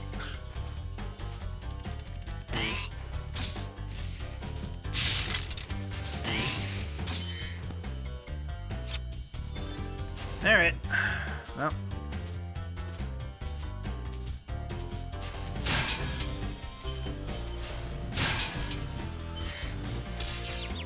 Excuse you.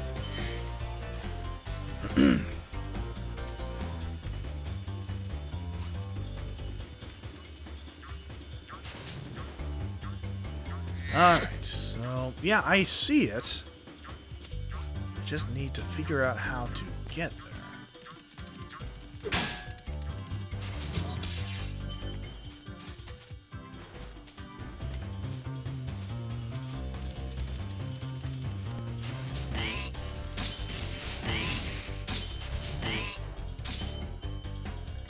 Ah, my word.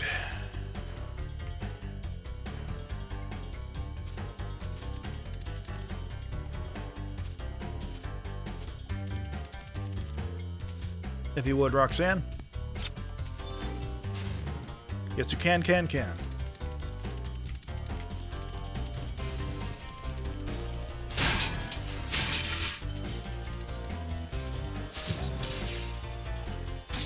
for your service. Now, again,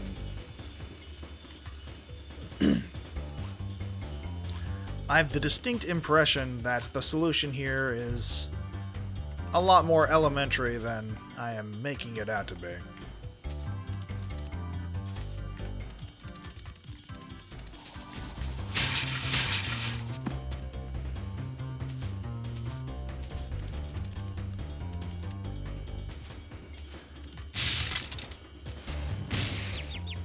Once again, rude.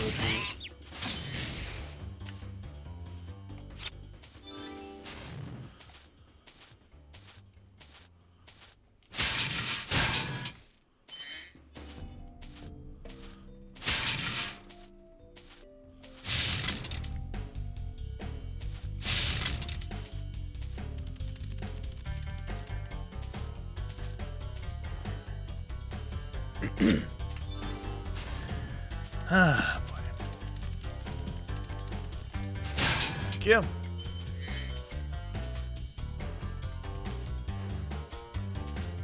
Now, I am trying to think here. Well, then, yeah, I suppose it goes without saying, but I digress.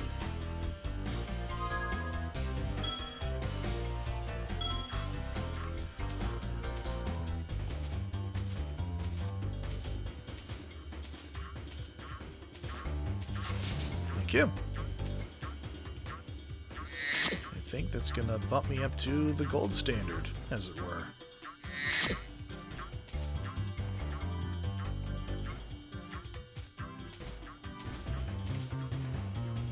Ah, yes.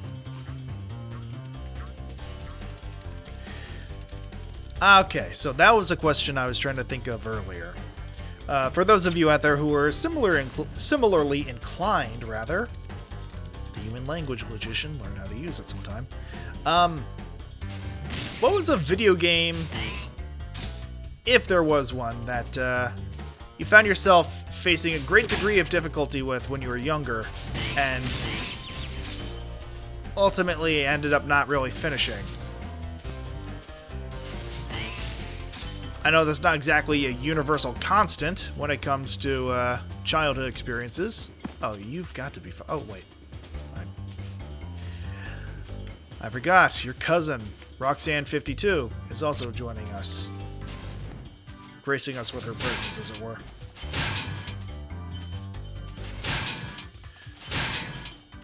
Thank you. Let's see. The Game Boy Color Pokemon TGC, you know, funnily enough, I never finished that one either. Heart of Darkness for the PS1. Yeah, I know there have been lots of people trying to push for a revival of that series. Cannot say I'm one of them, if only because I know so relatively little about it.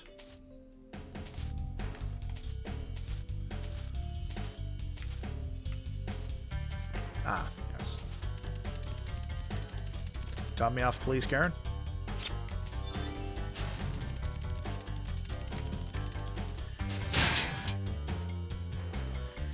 All right. Because as I mentioned before, that sort of applied to virtually every 3D platformer I've played growing up. Abe's Oddworld Exodus? Interesting. Played when you're young, beat that when you were a teen.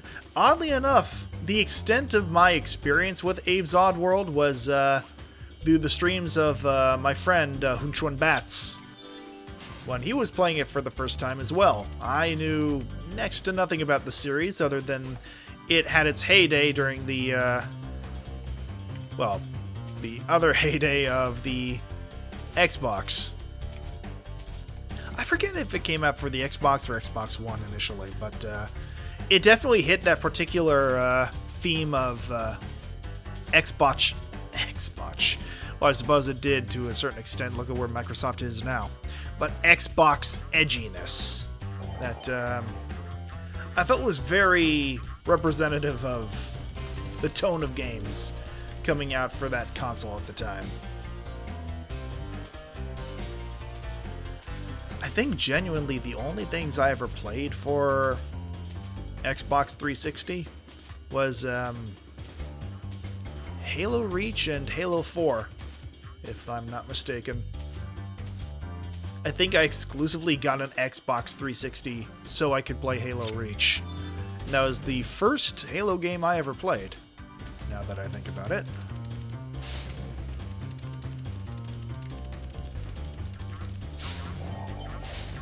Yeah, no, this isn't gonna do it.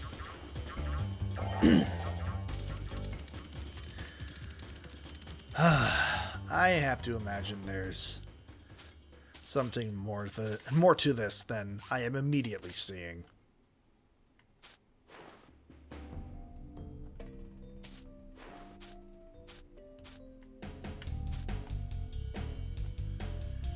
And chances are it's just over that wall over there.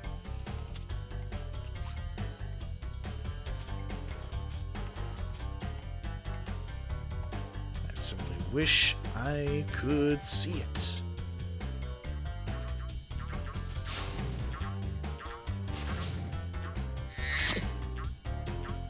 And one for the road.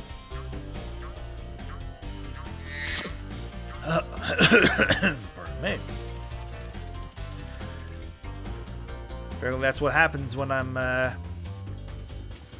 prone to dipping myself into too much nostalgia. I leave criticism. Jesus fucking Christ. See, this is what too much Spyro does to a motherfucker.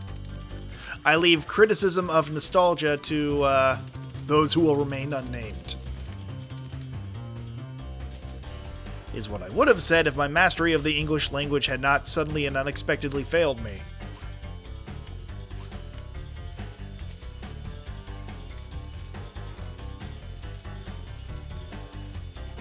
Alright.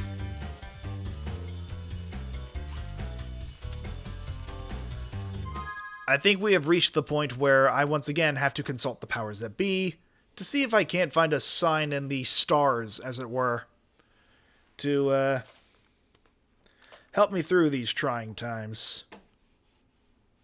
So, Of course, this is precisely the moment when my mouse decides it is tired of providing its services to the living.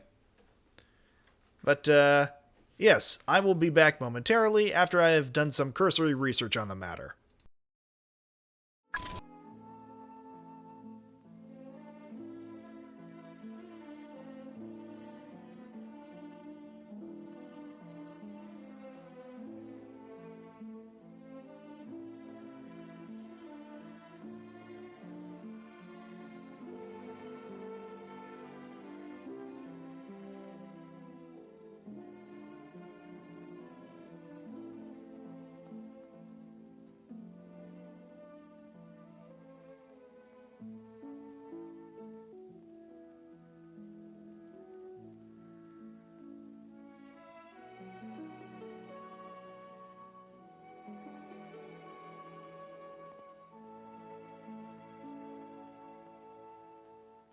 And now, on with the show.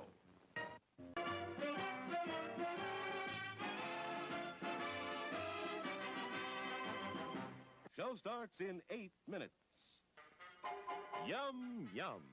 It's time for a tasty and refreshing snack.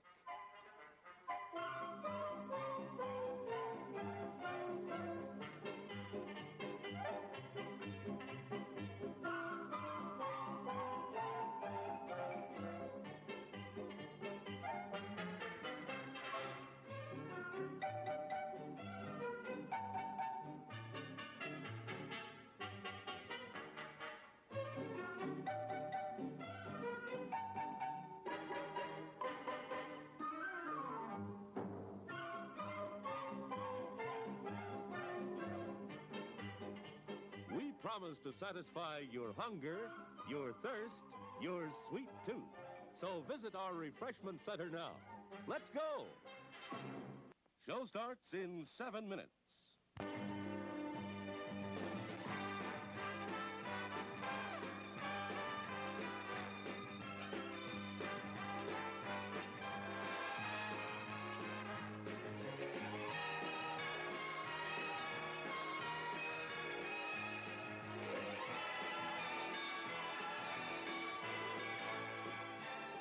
It's refreshment time, folks. Taste that beats the others cold.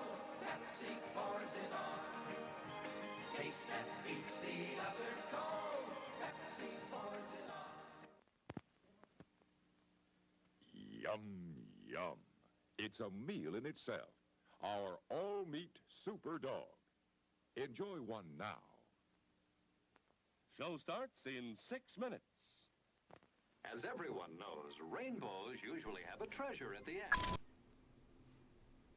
Once again, I must put forward the postulation, what in the ever-loving free-flying fuck was going through the minds of these people when they expected your typical 10 to 12-year-old to figure the shit out on their own, without the use of a guide? And the answer is that they weren't. In fact, I am relatively certain that they put these types of solutions in these games specifically for the purpose of selling guides. Fuck me running. Anyway, I have the solution. I'm not happy with it, but I have it.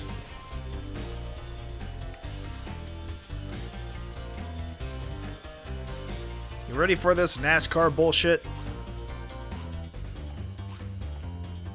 Ah, my word.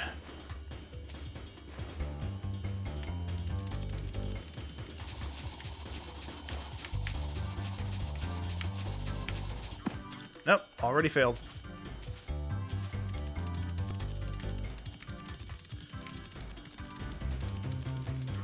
They really expected some Tokyo drifting out of these kids. Drugs, probably. You know, among other things. The 90s were, in fact, a hell of a drug. I can already tell this is going to... It's going to. That's all I will say on the matter for now, for the sake of civility.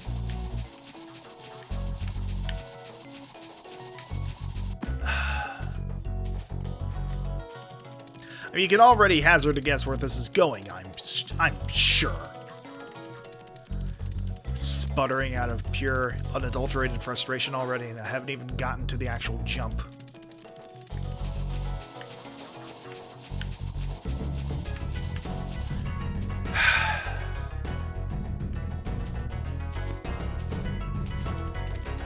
If I could make a jump cut to the solution, I would. Believe you me.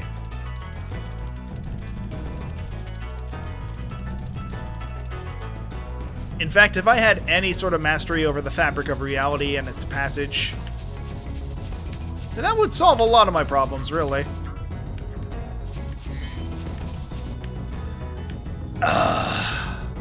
Well, not so much, but you get the idea.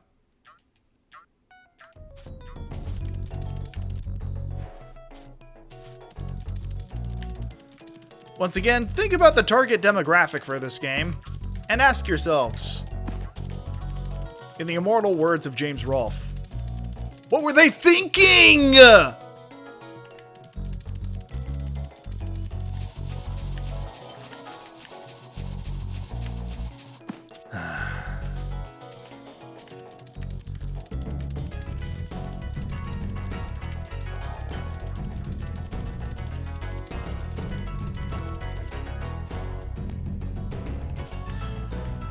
And line the shot.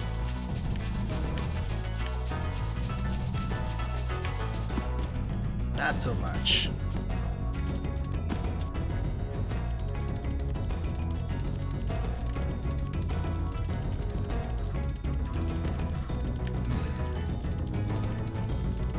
You know, it's a delicate process to thread the needle with what's supposed to be a multi-ton tyrannical mythical creature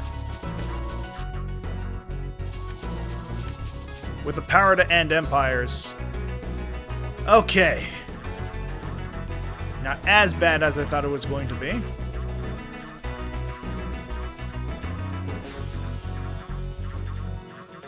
Oh, you've got to be fucking kidding me.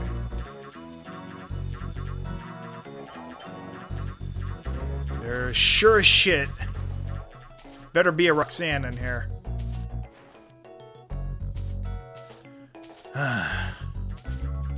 You, talk.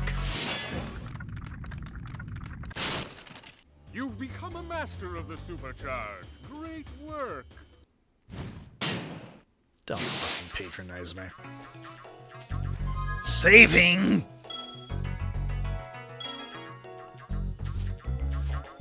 I don't think I've hit that particular tone since, well, a few timelines ago.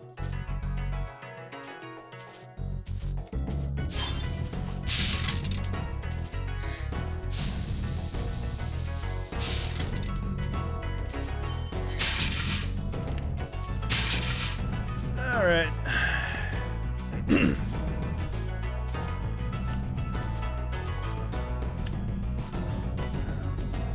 Yeah, I was gonna say. Where's your shit, wizard?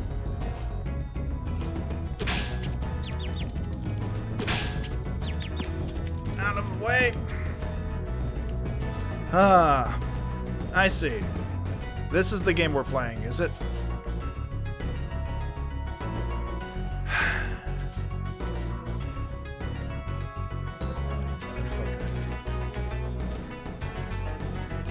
You are not making me do that fucking jump again.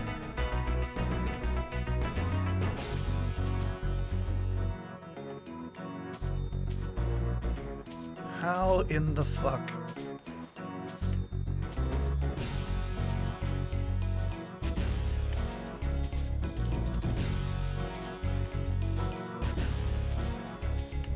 Like, what am I supposed to do here? Oh. Oh, it's a game of beat the clock. I see.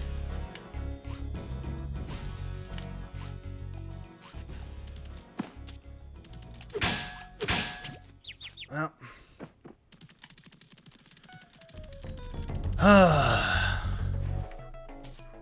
Well, at least there's a solution in sight now.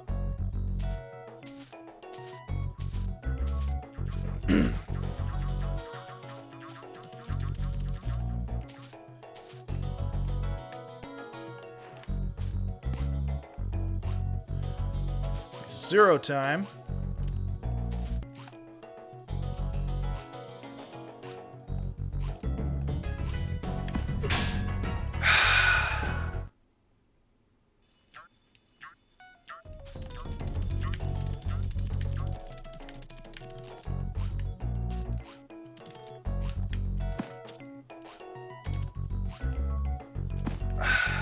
Nope.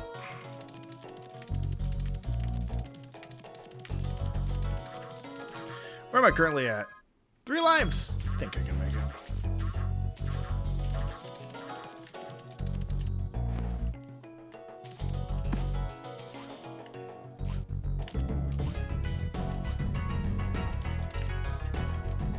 Nope.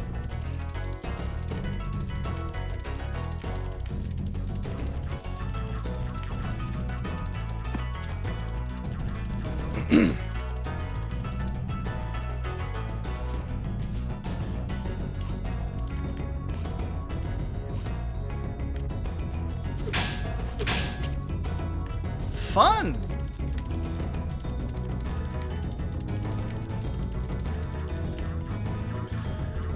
You know, upon retrospect, this might be another reason why I despise speedrunners. They can accomplish what I cannot. I suppose I'm what you would call a methodical gamer.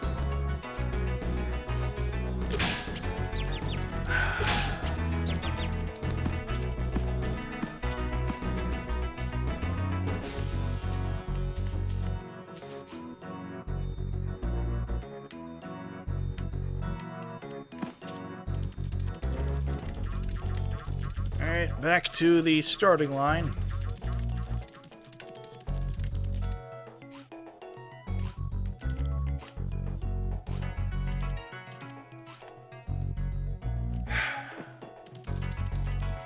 Now, where's Tom Kenny, the flash us forward in a French accent when you need him? 1 hour later.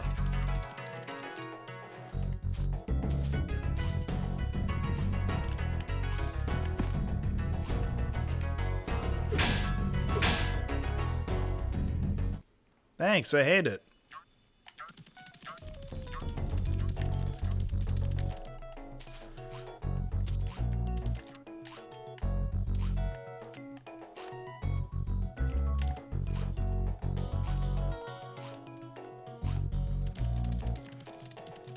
Okay, there you are.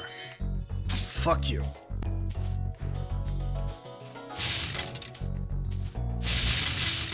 Oh, okay. New color.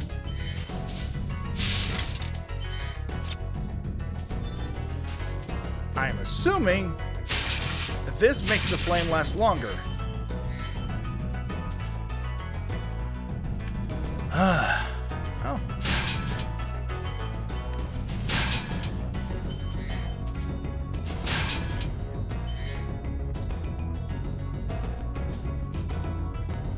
Can't imagine this is permanent.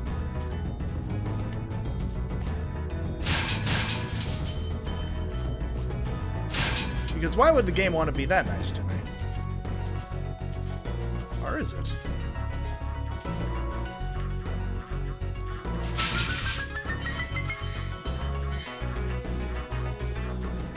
You know? Perhaps my immediate cynicism was misplaced. Which you have to understand, it rarely is.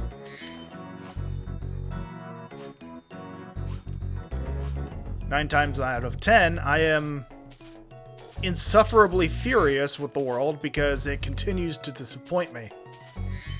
In this particular case, however, a genuine accomplishment was achieved. Okay. You must vanish, have a good time. You take care, Zach. It really isn't yet, you know? The universe also does like to immediately make a liar out of me. So I can't definitively say I was inaccurate, going either way. Now let's see. Inventory, just a double check. 500, 500, all dragons. Oh, Christ on a Christmas crucifix. That means they still have the flying section.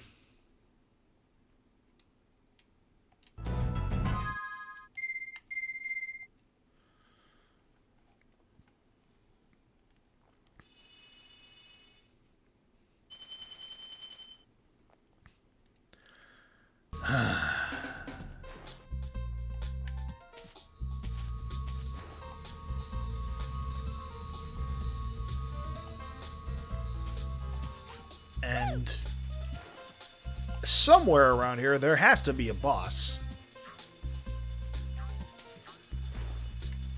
Let me just save real quick.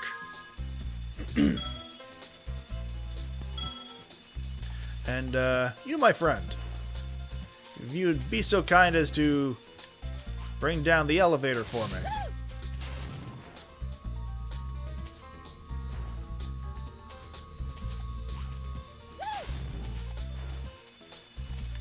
What if I give you a $5 tip?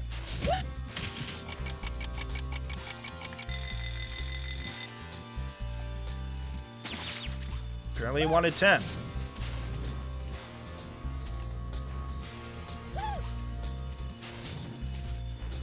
If you could span the length of one step with the distance thereof, it'd be much appreciated. I didn't need to do that.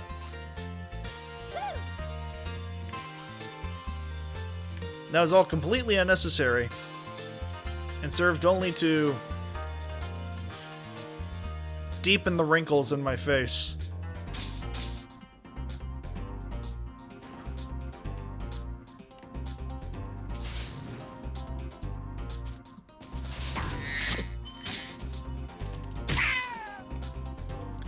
Now I feel better.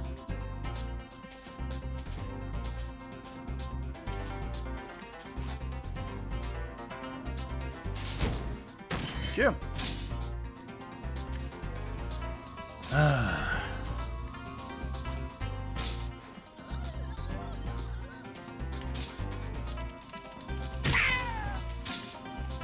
Much obliged.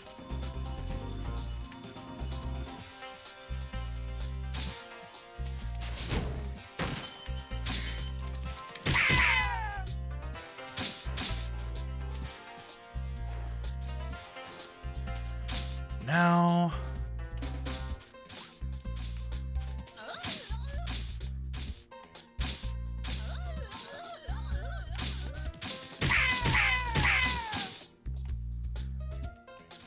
I'm attempting to recall. Jacques. Okay, here's the boss. I think I can at least handle the boss for now. Dipping into the unmitigated depths of madness that is the time trials might be another matter entirely, but for now, I suppose I did ask for a bit of French influence earlier. I guess we got it.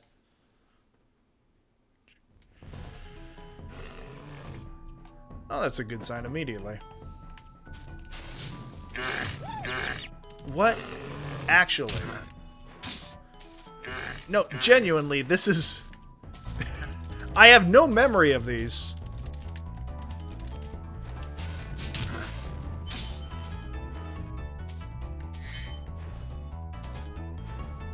What in the ever-loving fuck? Like, I made the joke about Zen from Half-Life earlier, but those genuinely did not seem like a Spyro enemy. They seemed like something out of Half-Life.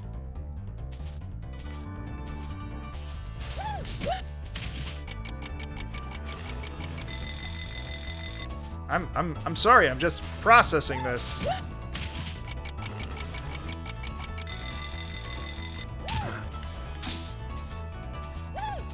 It's like a cross between a headcrab zombie, fucking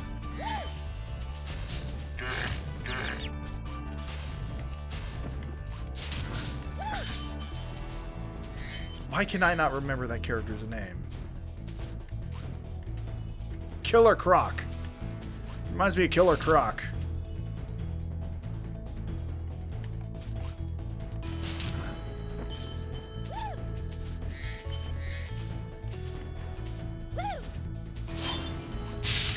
You know, once again, 90s gaming,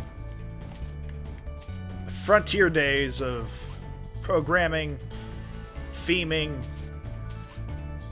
making anything somewhat cohesive. I suppose one of your example is Mario, when you've got a little bit of everything in everything. There isn't as much incentive to make everything seamlessly blend together.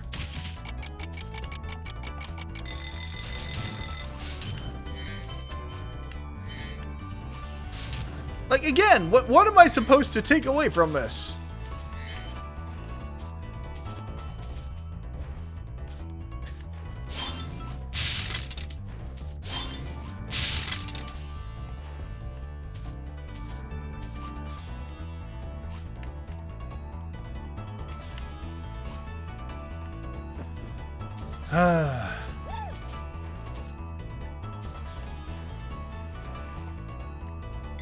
Sir, if you would please, you would make my life substantially simpler.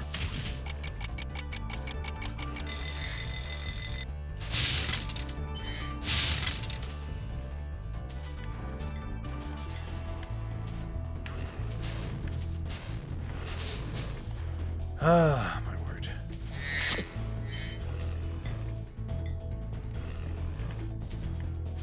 Is this a sheer cliff? Okay, there's stairs.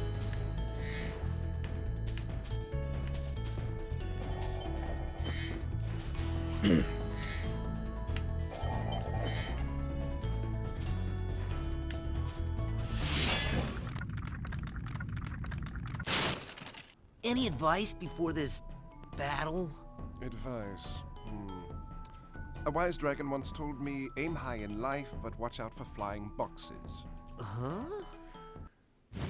You're thinking of Crash Bandicoot, sir.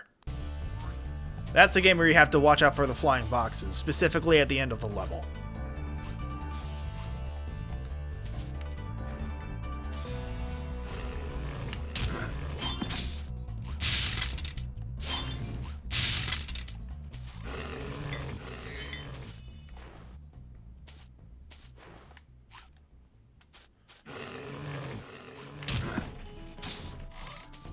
Like, once again, that's just Killer Croc.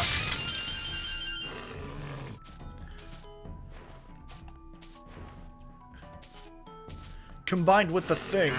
Oh, for fuck's sake.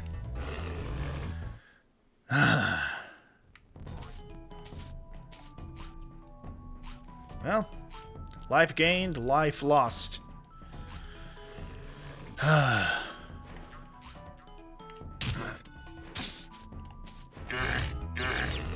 Excuse you.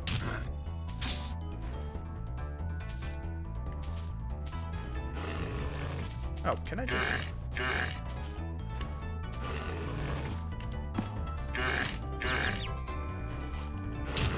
Fucking amazing! Well, at least the gems carried over.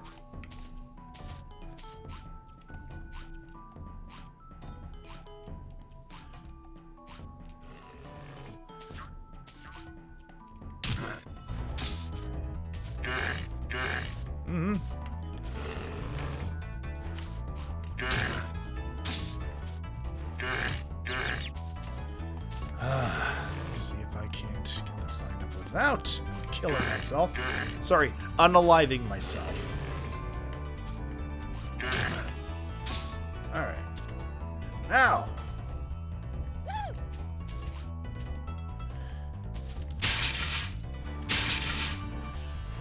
Oh, there's going to be hell to pay, I can tell already.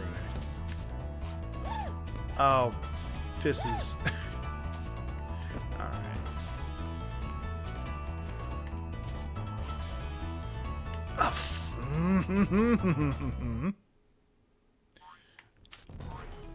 Video games are fun for everyone.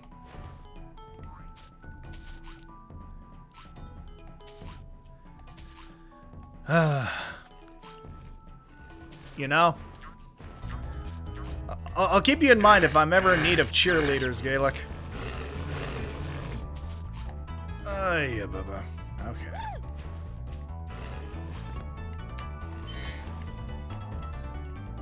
And now, if you'd be so kind. Now, which of you activates the main one?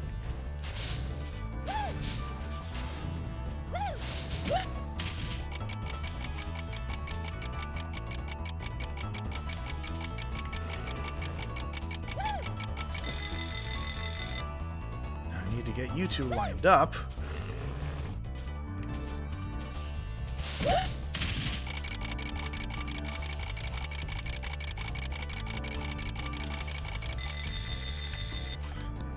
Oh, damn it. Now, you. Go join your cellmate.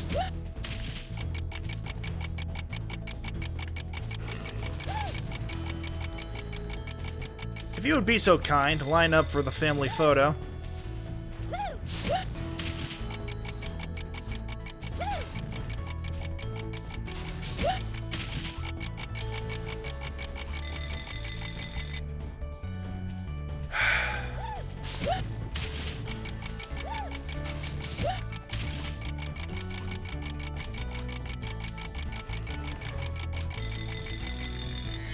There we go. Okay.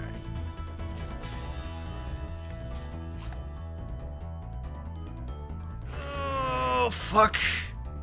Off in every which direction.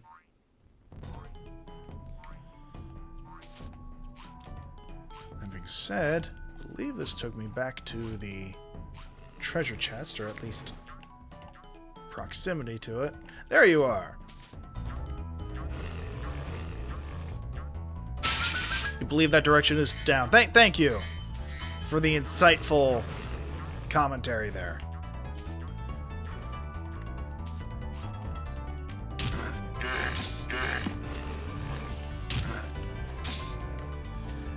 Ah, joy of joys.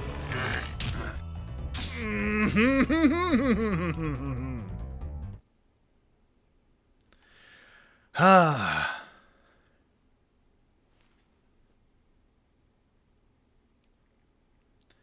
Everything happens so much. It's delicious. Yes, I'm sure. I'm sure to a Church Grim that particular... Actually, no. If memory serves, salt is supposed to ward off evil. Which begs the question, why are you so thirsty for my own salt?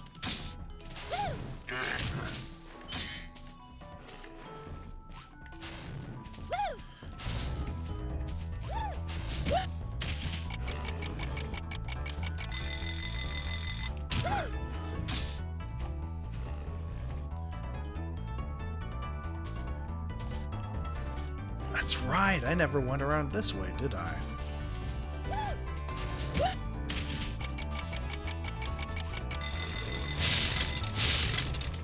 I see.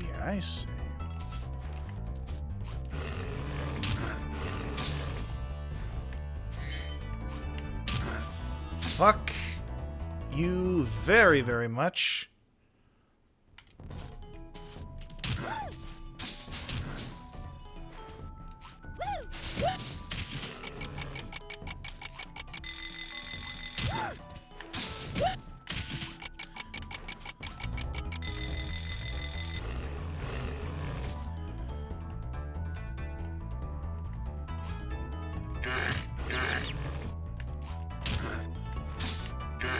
Why are you positioned there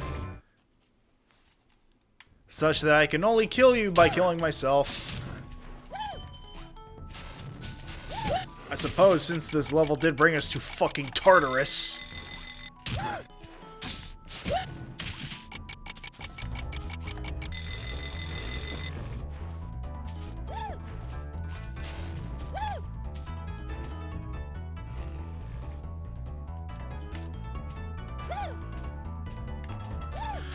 I'm a little rusty on my Underworld mythos, but refresh my memory for those of you who can. Was Tartarus a person or a place?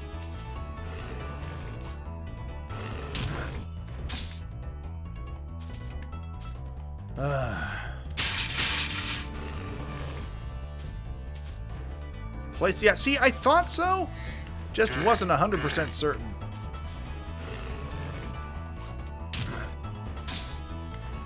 It's one of those instances where I've heard some people use Hades when invoking hell rather than the ruler thereof. It's...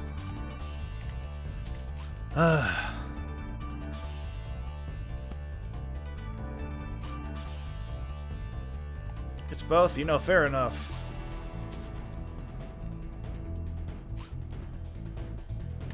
Okay, so that takes care of the freakazoids on this end. Oh, but therein lies... Oh, fuck me. Alright, well... Oh, God.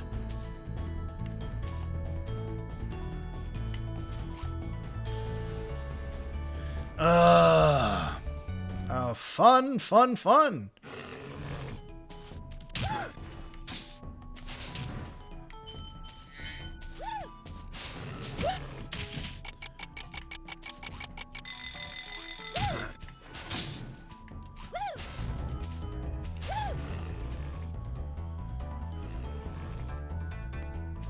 This rejected Muppet.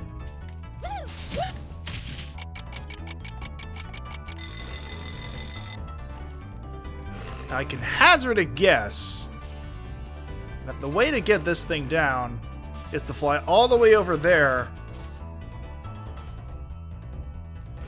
And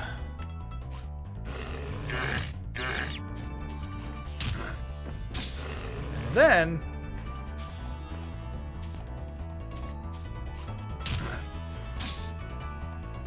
that will lower this.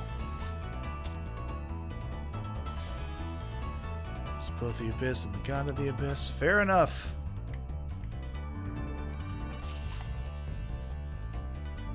Nope, nope. There's just no way.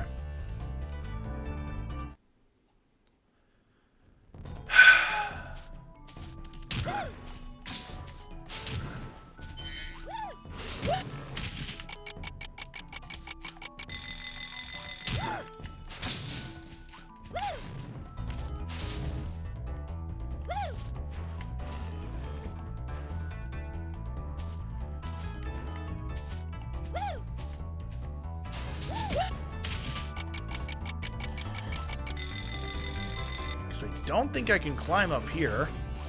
Nope.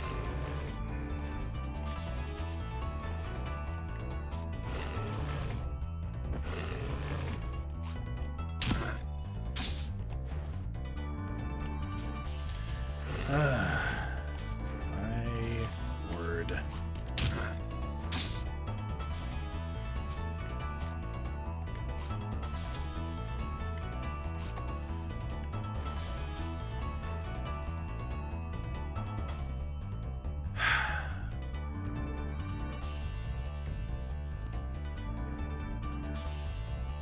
Yeah, no, I'm like 90% certain I have to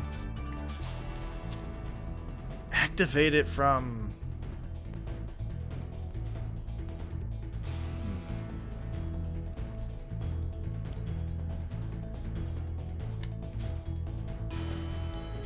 Oh, I mean, just to see.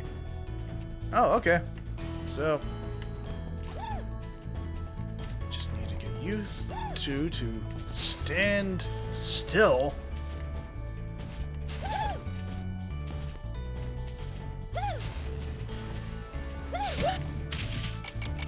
And your brother over here. It's going to be a lot easier if I simply wait for you to corner together.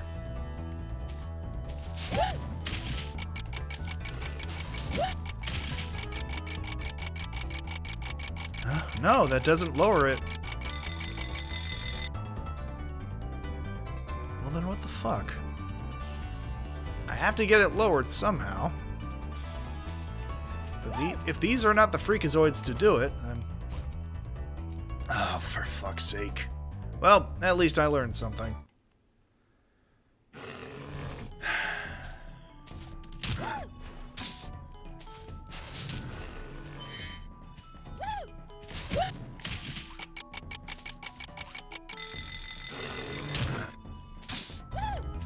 Nearly fucking killed myself again.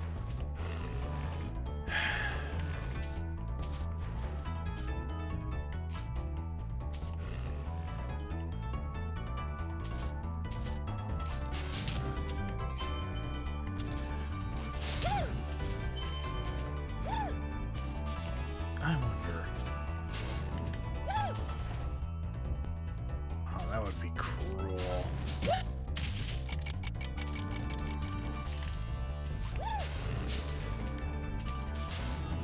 Oh, that is the solution. God damn it. Ugh.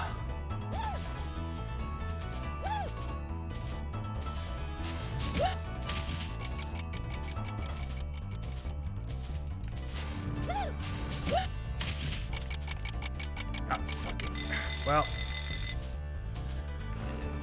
Alright. Come on, Beaker.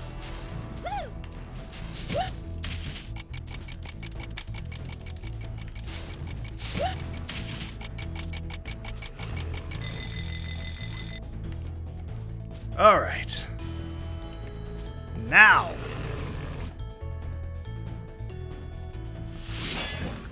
Talk. Thank you for releasing me. Eat me.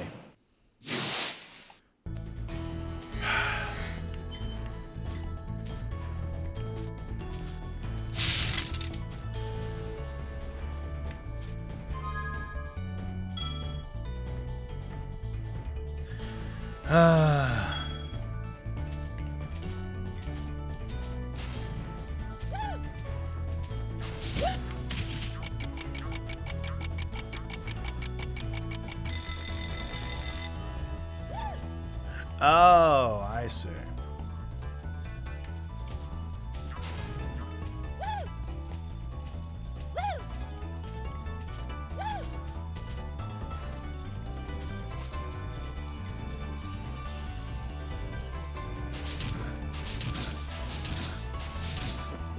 No? Not bad for one shot.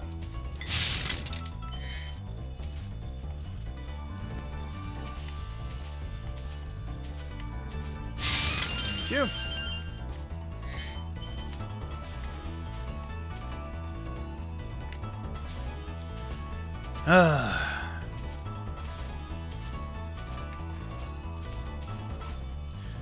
You know, I think, even speaking back on what I was referencing earlier with game design taking a heavy degree of influence from Mario's example at the time. Stay out of my fucking way. People seem to get into their head that the end of every major video game should probably take place in a volcanic region, which, on the one hand, that's not necessarily a bad thing. Volcanoes do seem to invoke doom and hell and the end of a journey. But on the other hand, I don't know, it gets a bit tiring, I suppose. Like, maybe it's just the contrarian in me speaking, but I personally would be interested in seeing a video game that, I don't know, begins in a volcano level. You know, just to see what all could be accomplished, what sort of tone there is to be set.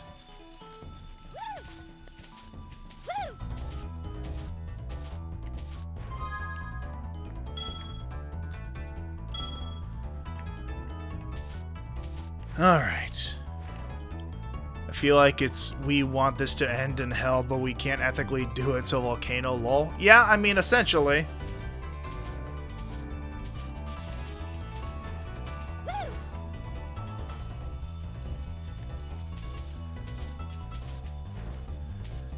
now this raises the question, how in the free-flying fuck do I get back over there? Well...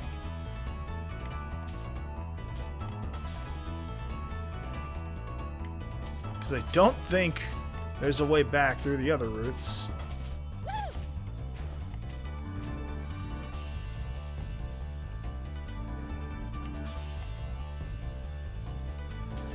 Unless I've, once again, entirely within the realm of possibility, mind you, missed something obvious.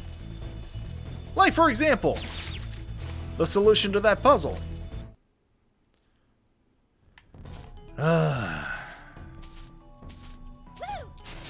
Die.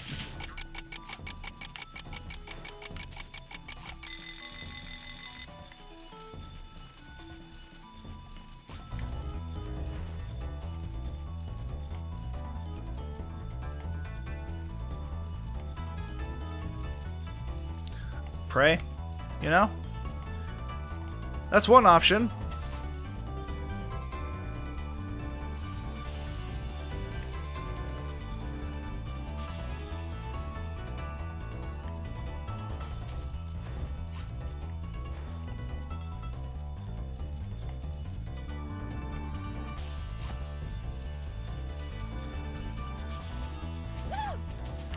Actually, no, I can't imagine.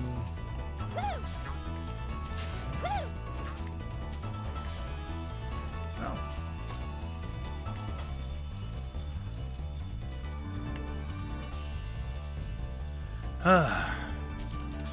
I think I actually found all there is to find over here. Just...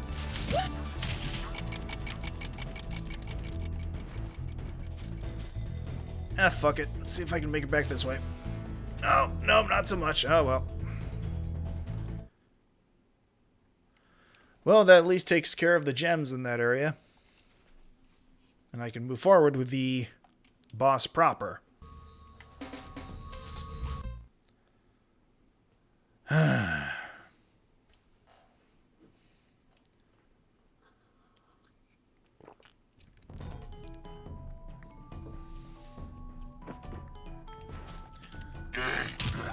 This is genuinely unnerving. These enemies. I don't know how else to describe them except unnerving.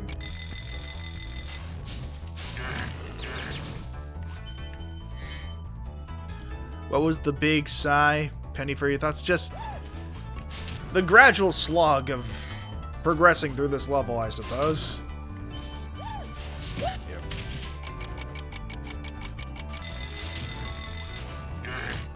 I feel like the one condition that had to be met by the game company in order to get these enemies in was, oh, let's have them hold a flower so they don't look as nightmarish.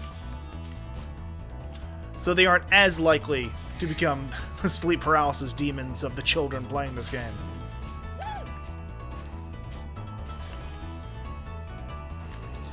Like, have there been more objectively scary video game like enemies? Absolutely. It's just, for a Spyro game of all things, this seems a bit excessive in the creep factor.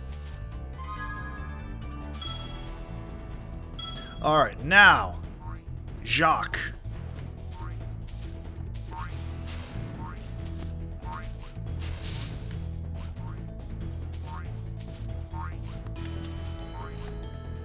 This is just Willem Dafoe. I'm fighting Willem Dafoe.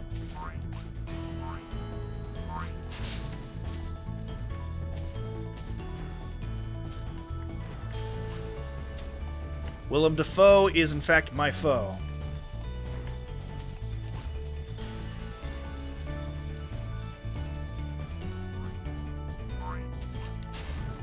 You...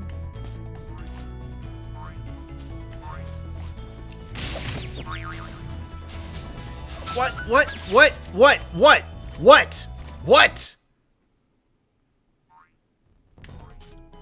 I'm sorry?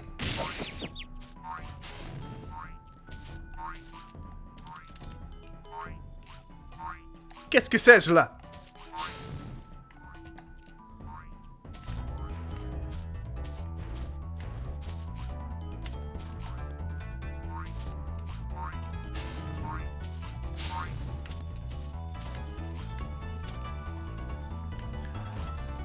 You know,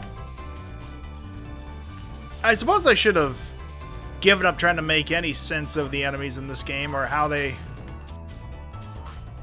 attempt to pull me into the 9th circle of hell.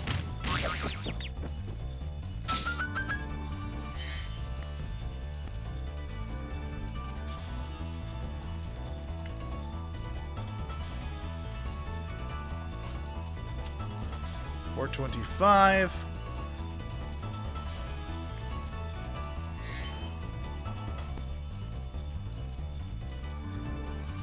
Let's bump me up to 500.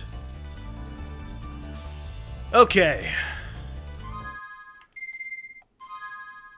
202, 500, 500. Okay.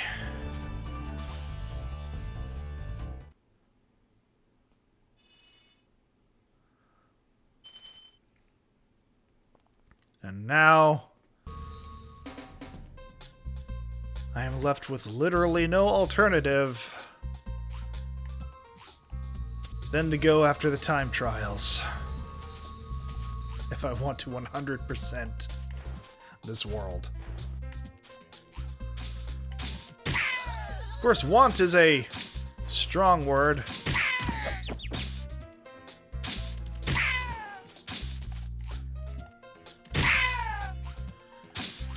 Yeah, bye-bye. Made a funny, please appreciate it before you're suffering. No, I appreciate it.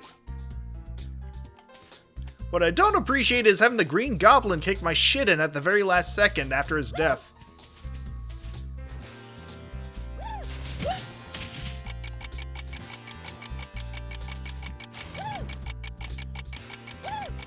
I'm just gonna wait for them to line up again.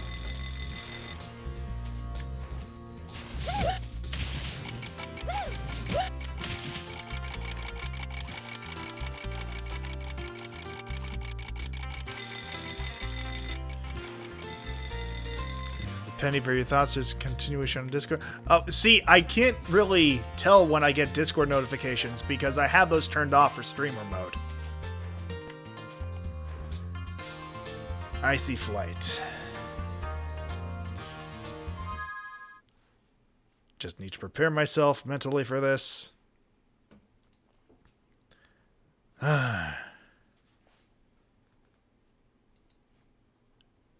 Ah, I see the pun now. Yes, thank you. Let's see.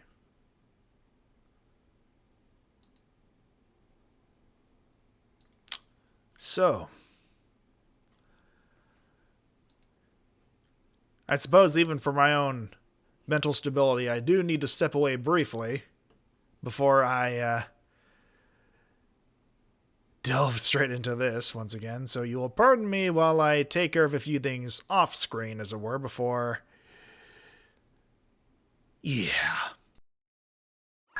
What's that? Another pizza craving.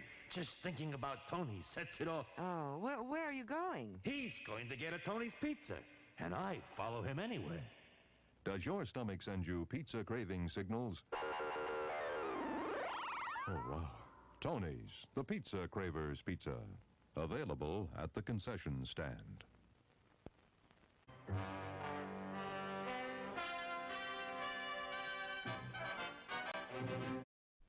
Show starts in 7 minutes.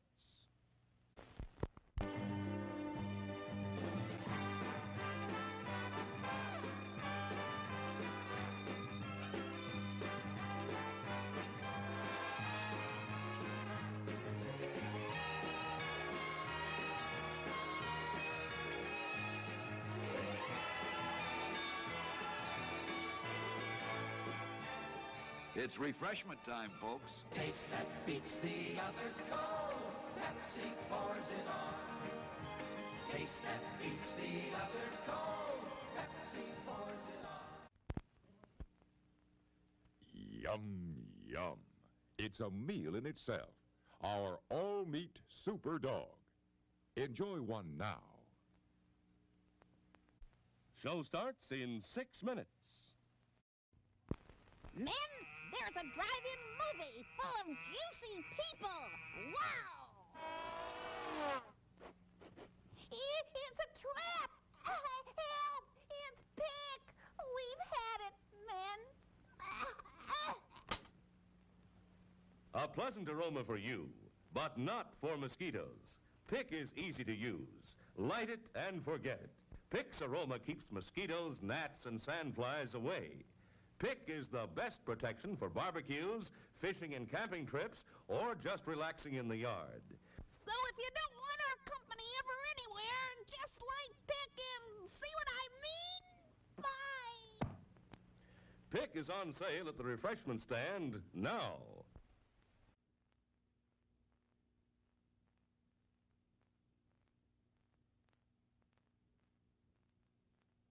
Show starts in 5 minutes.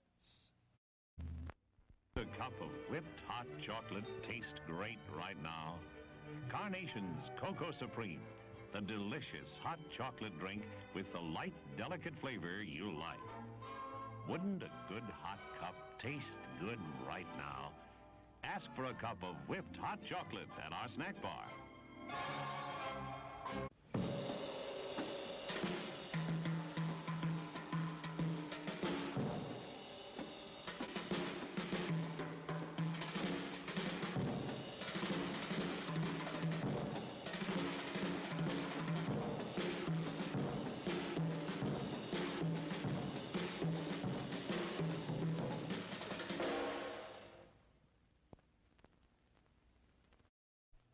Show starts in 4 minutes. Yum, yum. It's time for a tasty and refreshing snack.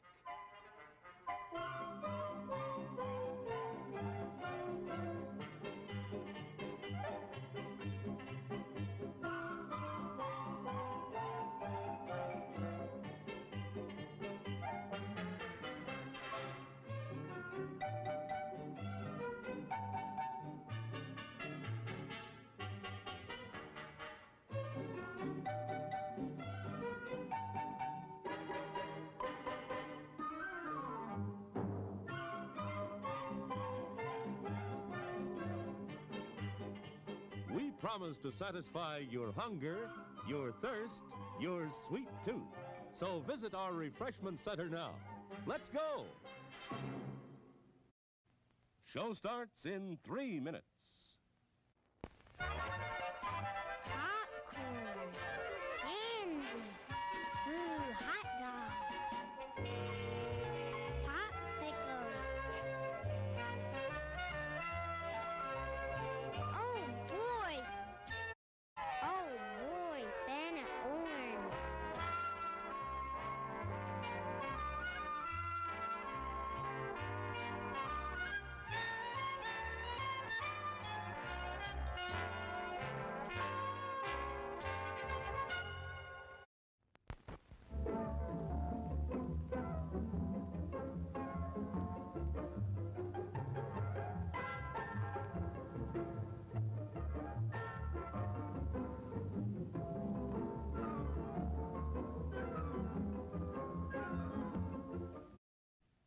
Show starts in 2 minutes.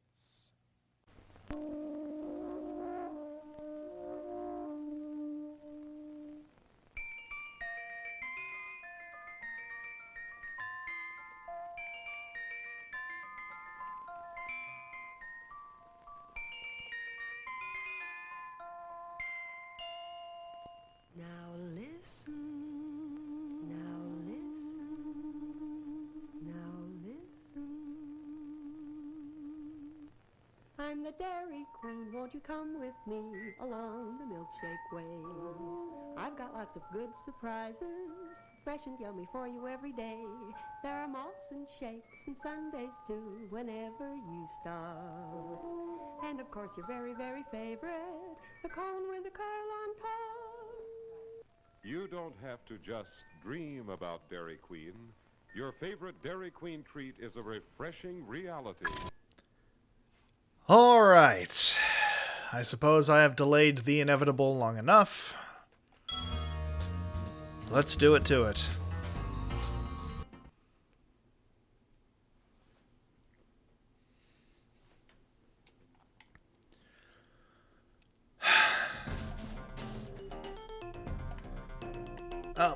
I immediately forgot that the controls were inverted.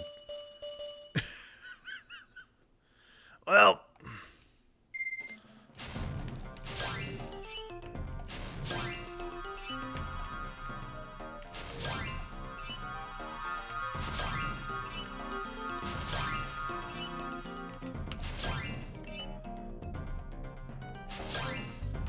And already I missed one.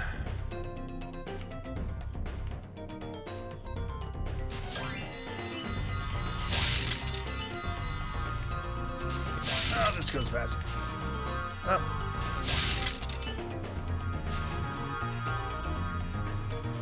Well, let's get a better view of what's in here anyway.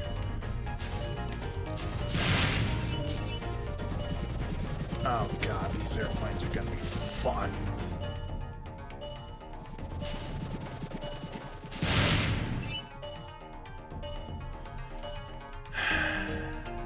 Oh. Captures on 1. Start with the lights.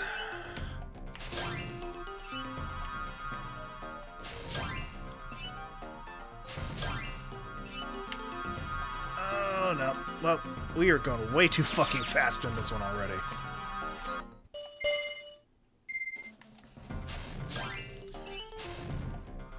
Oh, nope.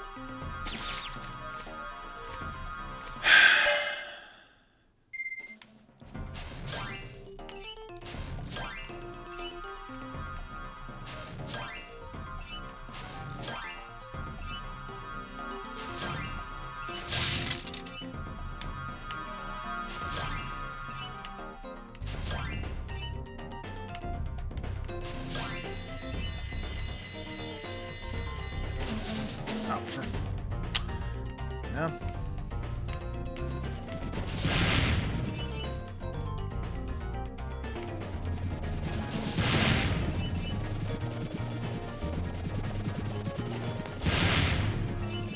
Learning for next time. Alright. Let's go ahead. We're finding a perspective path here. You have nothing else.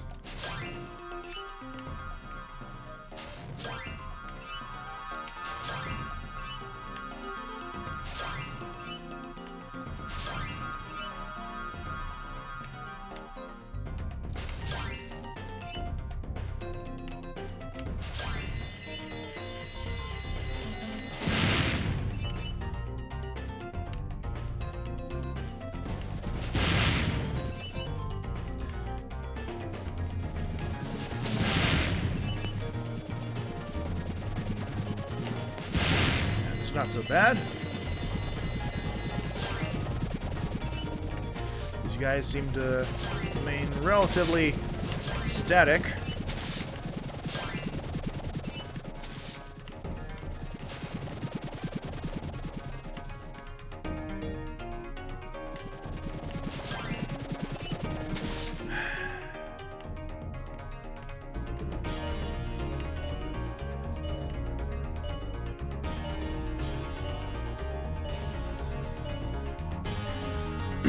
Issue is going to be finding the rest of them. But again, I think we have a starting point if nothing else.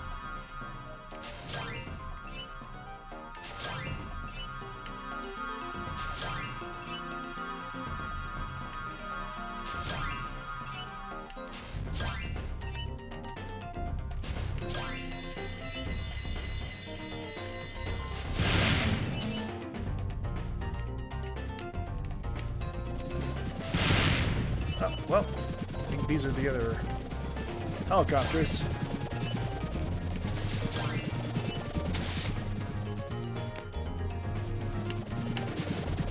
Fucking fun. Yep.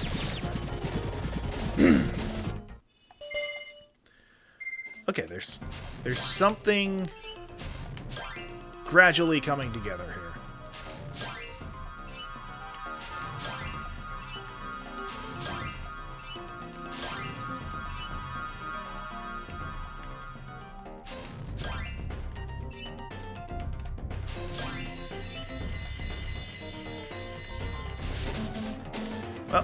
mind.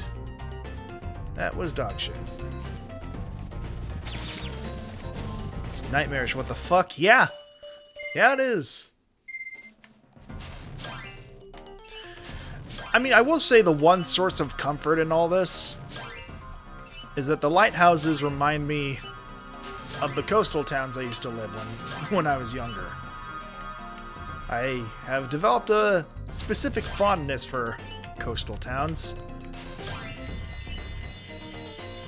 The salty quality of the air, and apparently the Stephen King-esque tendency to want to end it all. Apologies. Should not make those types of jokes.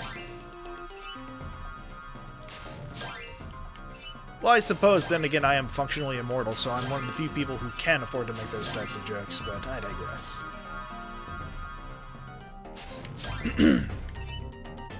You live in a coastal town? I would be lying if I said I did not envy you.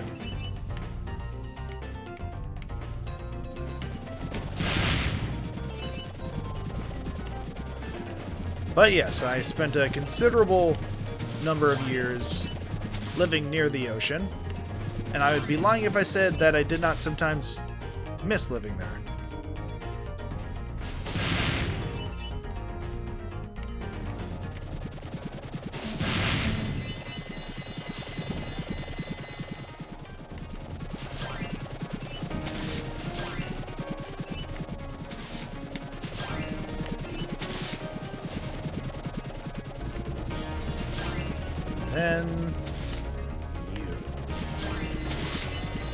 Then there was one. Can I make it back in time? Don't believe I can, no.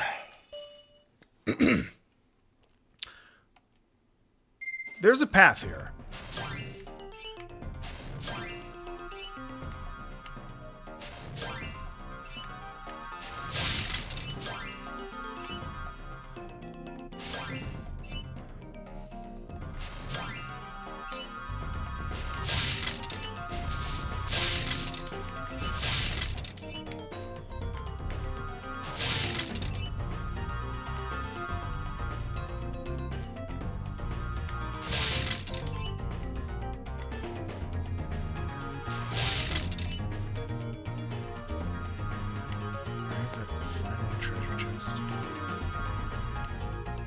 See, again, at this point, I'm just experimenting. Here at the treasure chest somewhere. Alright, I'll focus on the chests this time. Oh, well, you know. Surprise, surprise. Coveting gold has led to the end of me. I mean, all in all, I suppose that is the point of dragons in fiction. Monstrous beasts obsessed with jewels and material wealth who end up slain by the righteous and true and just.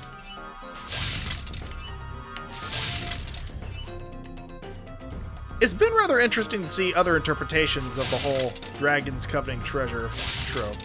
Like, specifically, the idea that dragons, with as big and bulky as they are, can't find much that they can comfortably sleep on, so they turn to precious metals and gems, because just for whatever reason, it works as an ideal pillow for them.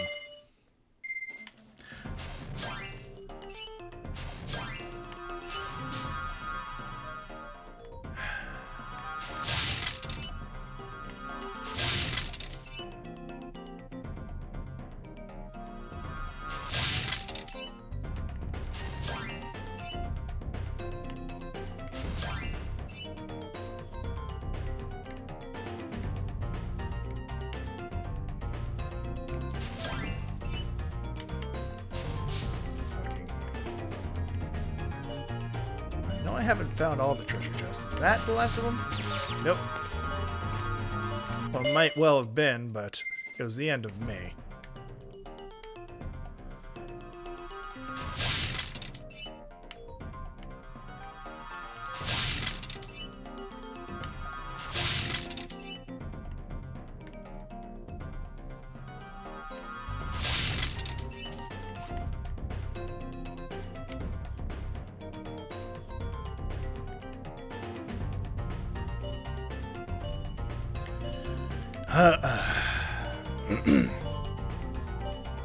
You know, were it so easy, Emmett, I would potentially take you up on that.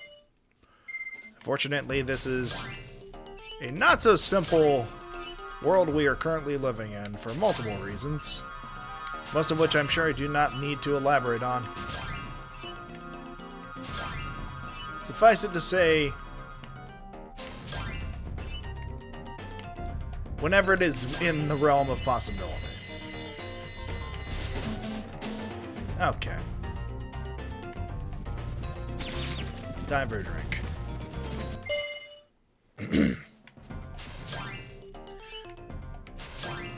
Can you understand now why I find these more infuriating than the bosses?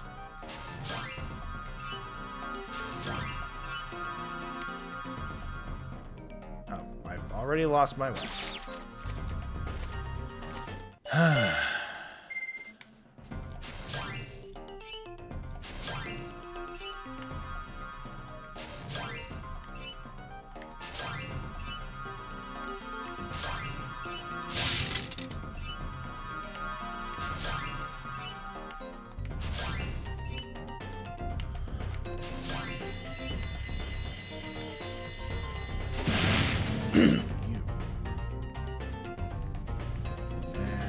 You.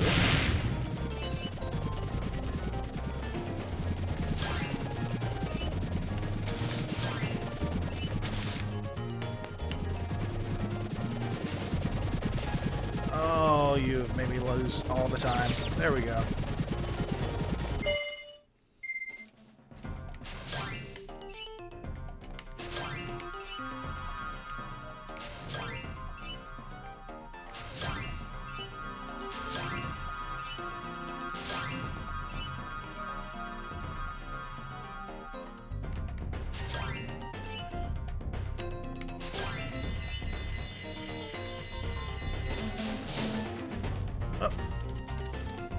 Next stop, Atlantis.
Yeah, no, there's...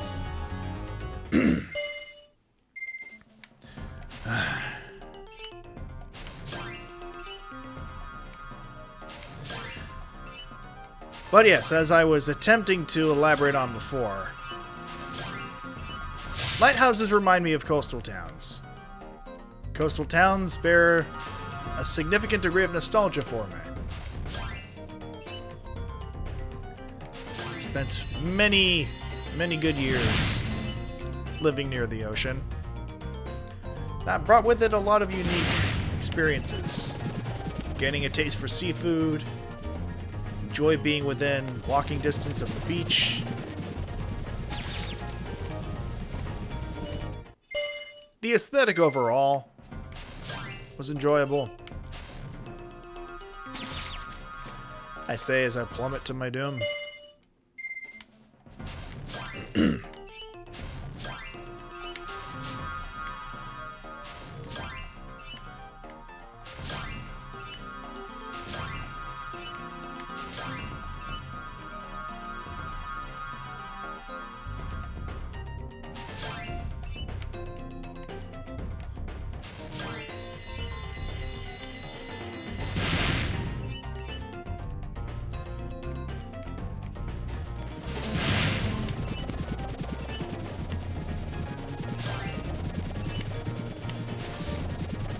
Oh, there's time lost. And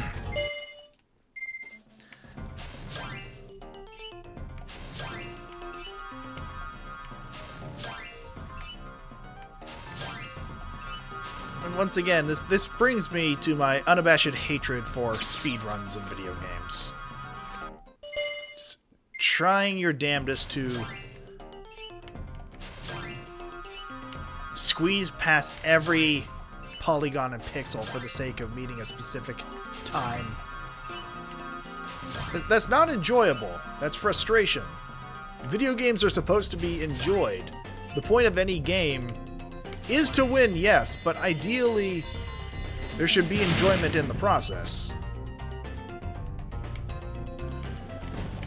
And when people take something like, I don't know, an RPG or a platformer that doesn't naturally inherently have that speed element to it, and they try and force that into it, fucking...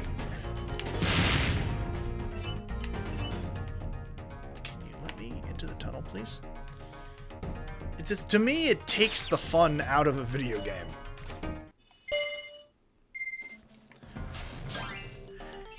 It's like, let's take this aspect of my childhood, this core of nostalgia, something that brought me endless hours of enjoyment, or even just something outside of nostalgia or childhood, something that, like, is meant to be enjoyed at least a semi-methodical pace, and break it down to the single solitary digit with which I can break the physics of the game, the engine itself, just so I can brag about having done so the fastest.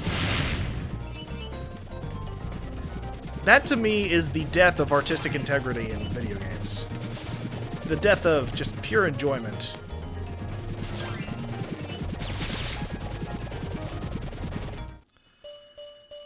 That's why you enjoy Pokemon. There's little to no speed-related bits. Yes, exactly.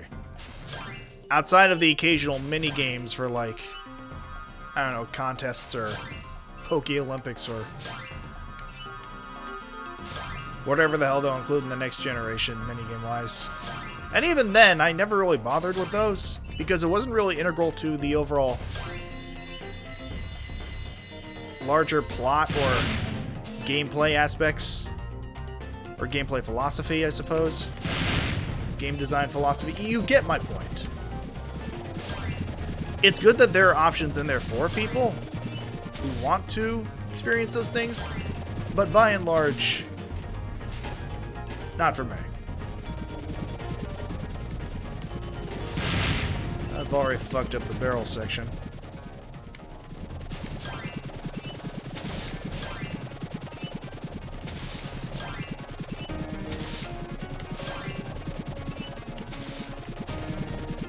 Okay. Yeah, see, this I could easily see being one of the contributing factors as to why I never revisited these games after a certain point as a child. This makes me want to play literally anything else at this point. Literally anything where I can take my sweet time, process things at my own pace, and not feel pressured to meet a quota.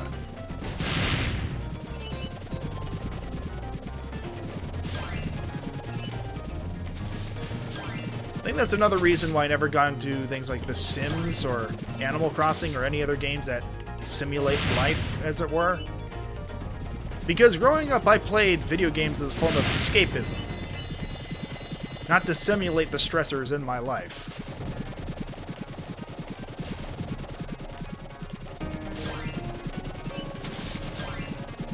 Granted, I know that is not exactly a universally applicable basis for which people play video games, but I digress.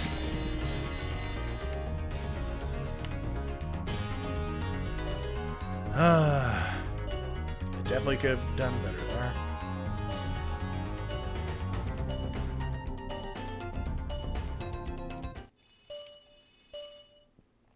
Want to play Getting Over It? Fuck you.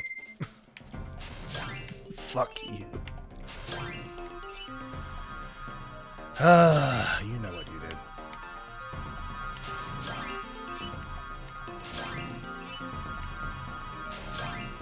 Bennett Foddy had a vision. And I'm sure he had many visions after that, with the sheer number of people who wanted to give him a black eye.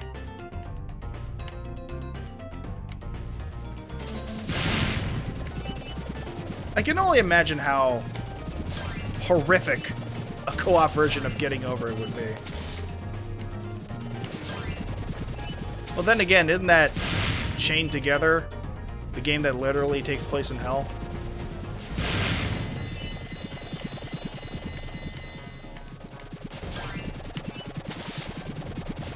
Fucking losing all of the time. Excellent.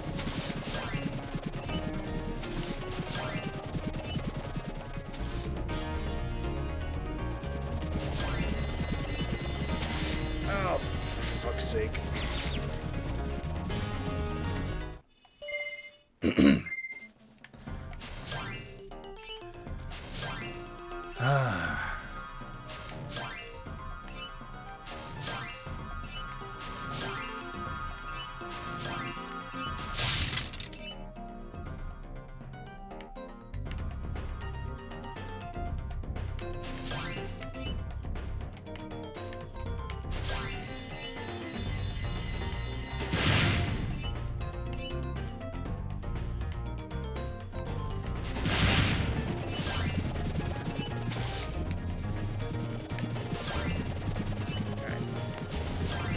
Time.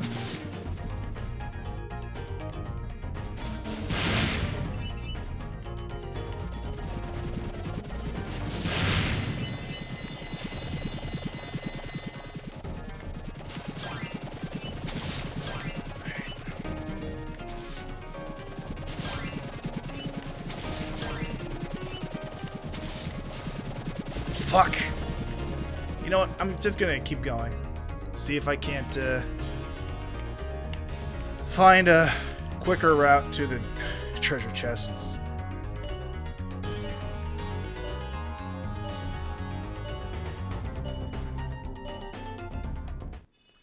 Yeah, no, see. We're not even going to play Chained Together. I have no earthly recollection of that.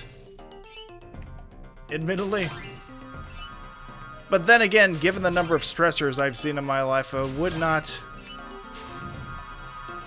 be entirely surprised if that were simply a repressed memory. You know what? Fuck it. Let's explore this route alternatively, just to see what could be.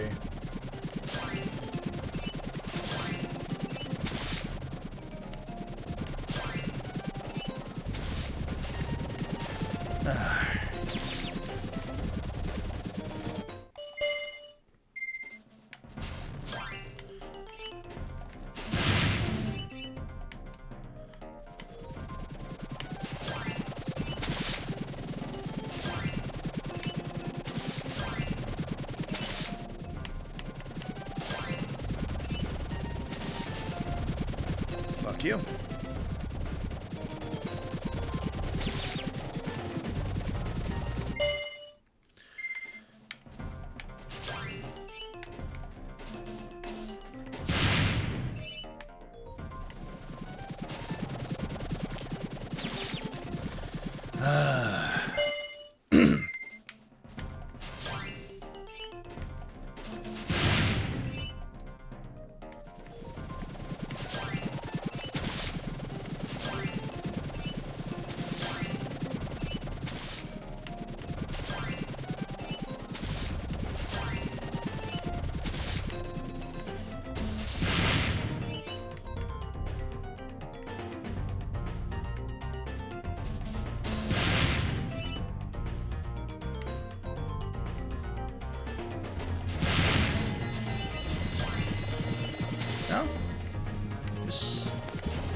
might be onto something there.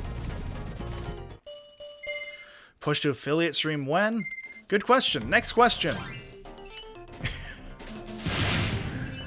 Honestly, I don't think I have that much... Fuck. Don't think I have that big a shot of becoming an affiliate, but then again, stranger things have in fact happened.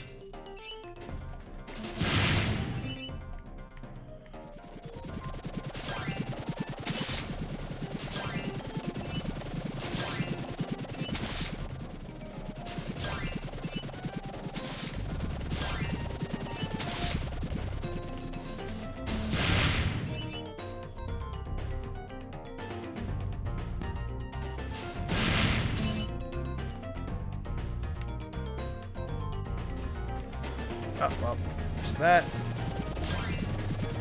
I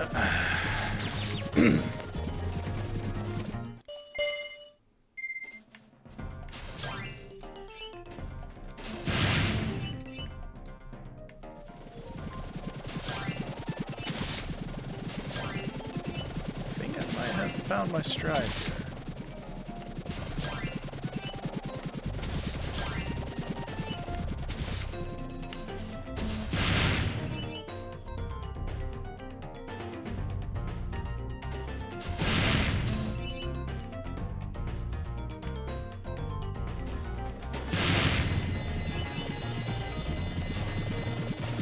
Fuck you.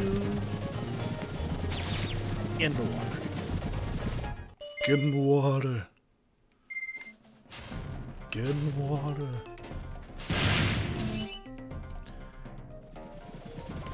Flying dragons light the way. Burning copters to decay. Get in the water. Get in the water.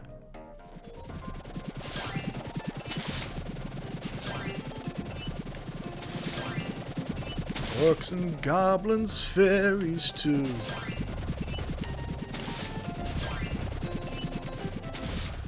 Wouldn't wish the worst of this on you.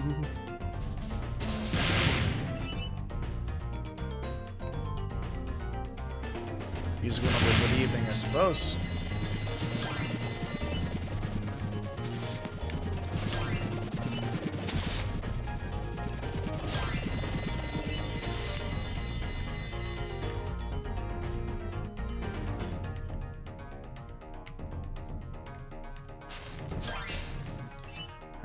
Might be onto something here.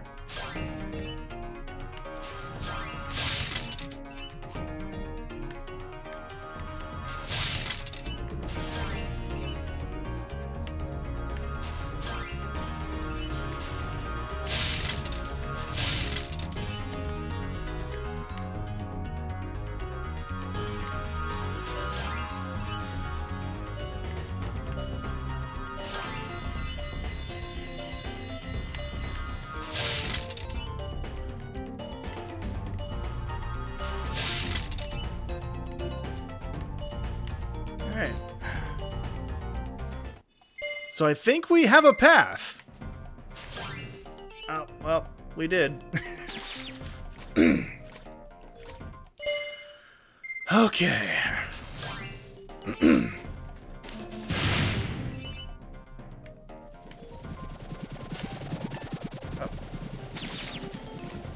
Apologies for the lack of intellectually stimulating commentary here. I suppose I'm in what the gamers, the true gamers, call the zone, as it were.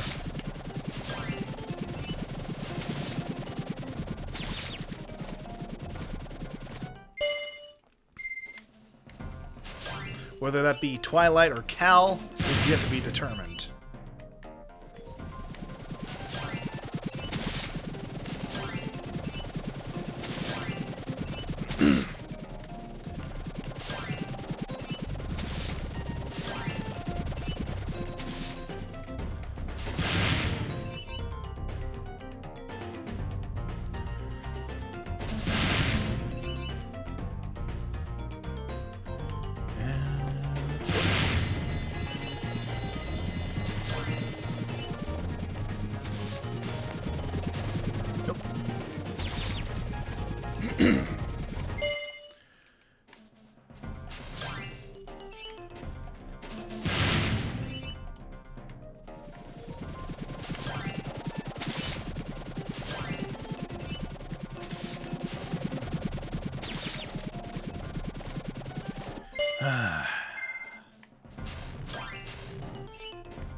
Into the water.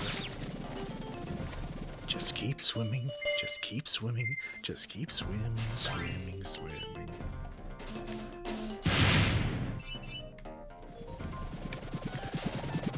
And there you go.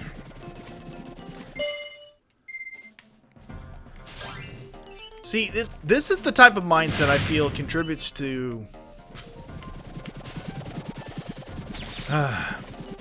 So, deep dive into my own personal history here, because this is reminding me, unfortunately, of some bad tendencies I had as a child, rather.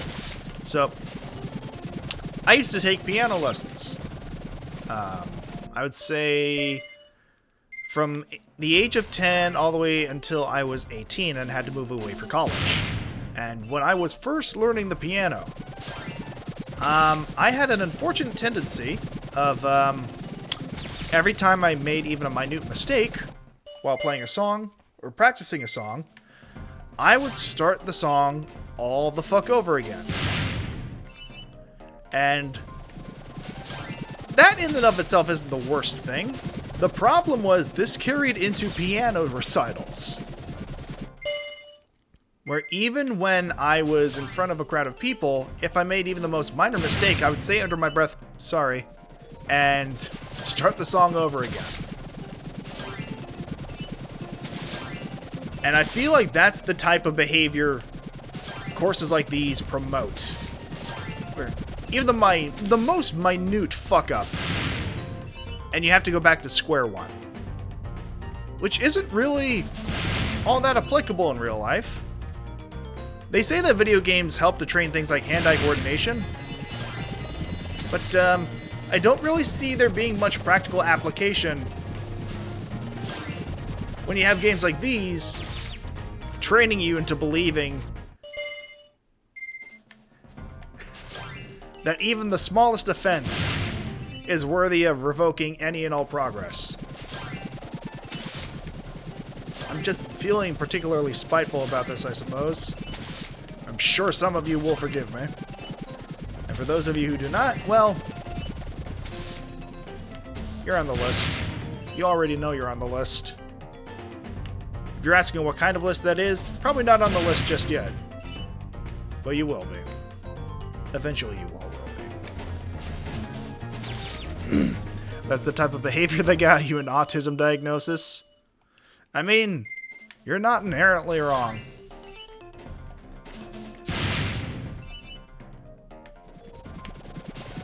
Actually, I think it may have been from age 8 to age 18. I think it was around 10 years of piano lessons. Yeah, no, it was 8 to 18, because now that you mention it, that is the date where I did receive my diagnosis, around age 8. So, there you go.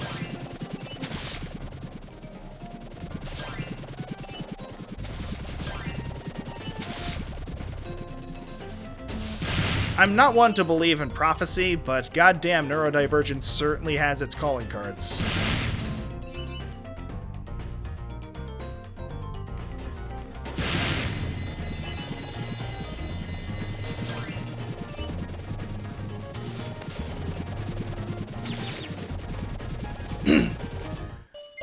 Make a list, check and try. I hate that we're close enough to the end of the year where people can actually make those jokes and it doesn't seem out of place.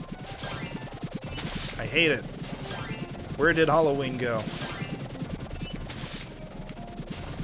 You know what it is? I feel that we as adults get so little genuine joy out of holidays anymore. And yet we are constantly striving for that same feeling of nostalgia. But because of that, because we have little to no time for genuine festivities amidst the demands of late-stage capitalism, By the time a holiday is already come and gone, we find ourselves thinking, wait, what? What happened? How is it already close to the end of the year? Where did the time go? Where's the magic of Christmas, of Halloween, of insert favorite holiday here?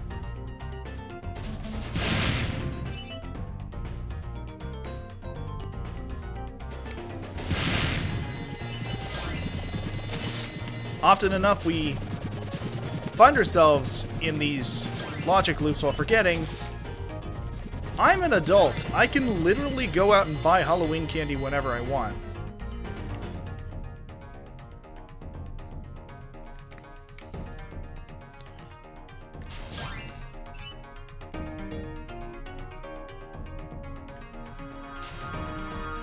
I think I fucked up somewhere.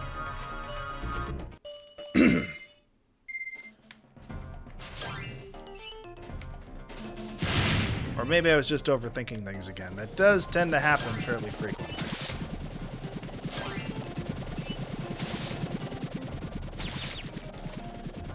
High-key adore the holiday seasons just as like the family events. Yeah, you and me are predominantly in the same boat. The thing is, like, I enjoy the holiday season in so much as the simple aesthetics are concerned. My mother adored the holiday seasons. She was the one who always broke out all the stops when it came to decorating the house and, like, getting the king-size candy bars for trick-or-treaters and baking enough sugary goods to essentially put a pack of elephants to sleep.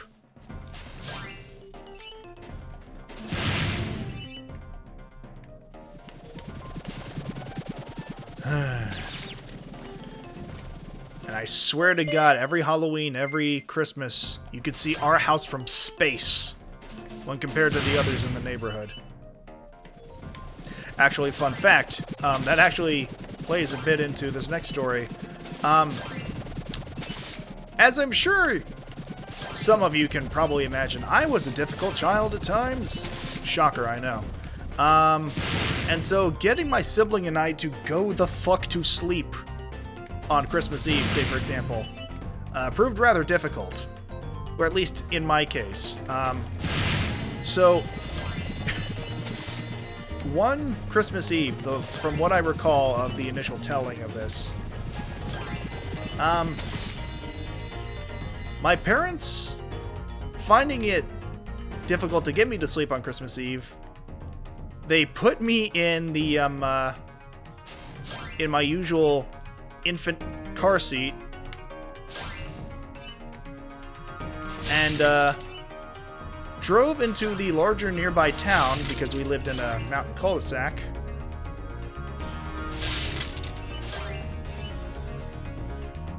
And, basically drove around to look at all the Christmas lights. And out of that necessity,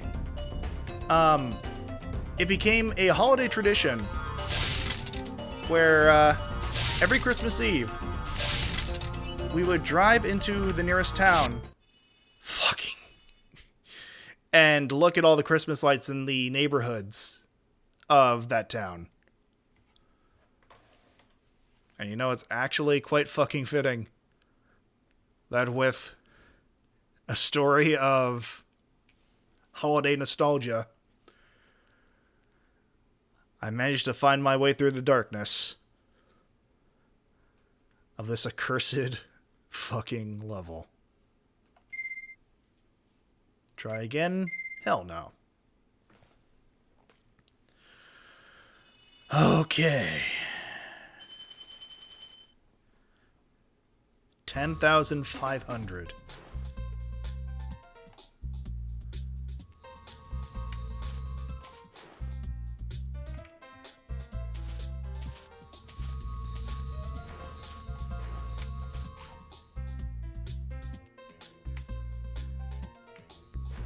I think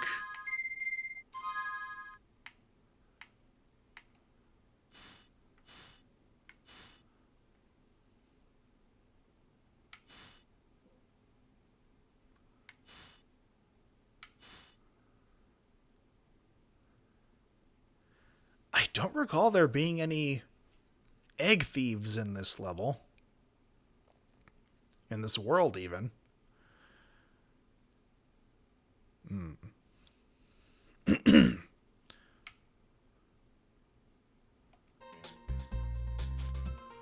think that's going to bring us to the end of this world. Which sounds a lot more menacing than I meant it to, but... Nice job collecting so much stolen treasure, but beware, Spyro. Nasty's world is not the most friendly place you will find. Not the most friendly place you will find. Sorry. I forgot how to properly structure a sentence.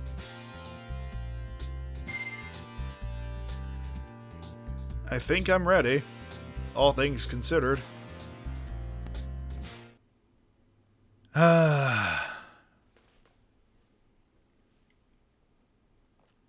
Entering Nasty's world. Looks to the next 4 years in the United States.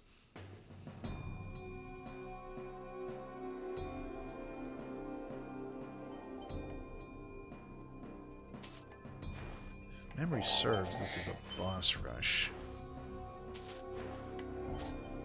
Just pick up these gems here.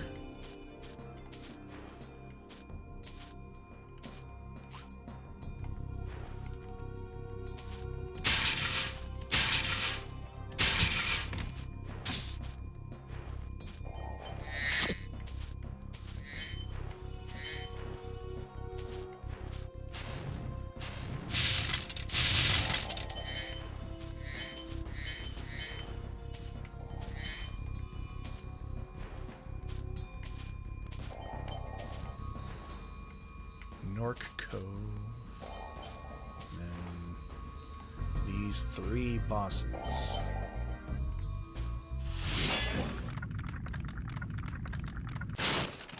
Hey, didn't I already free you? You're in Nasty's world now, Spyro, and you are the dragon who must defeat him. Bring him on! I'm ready! Reach the exit in each of Nasty's lands. Then you can challenge the Nork himself. Alright. There's 75 dragons.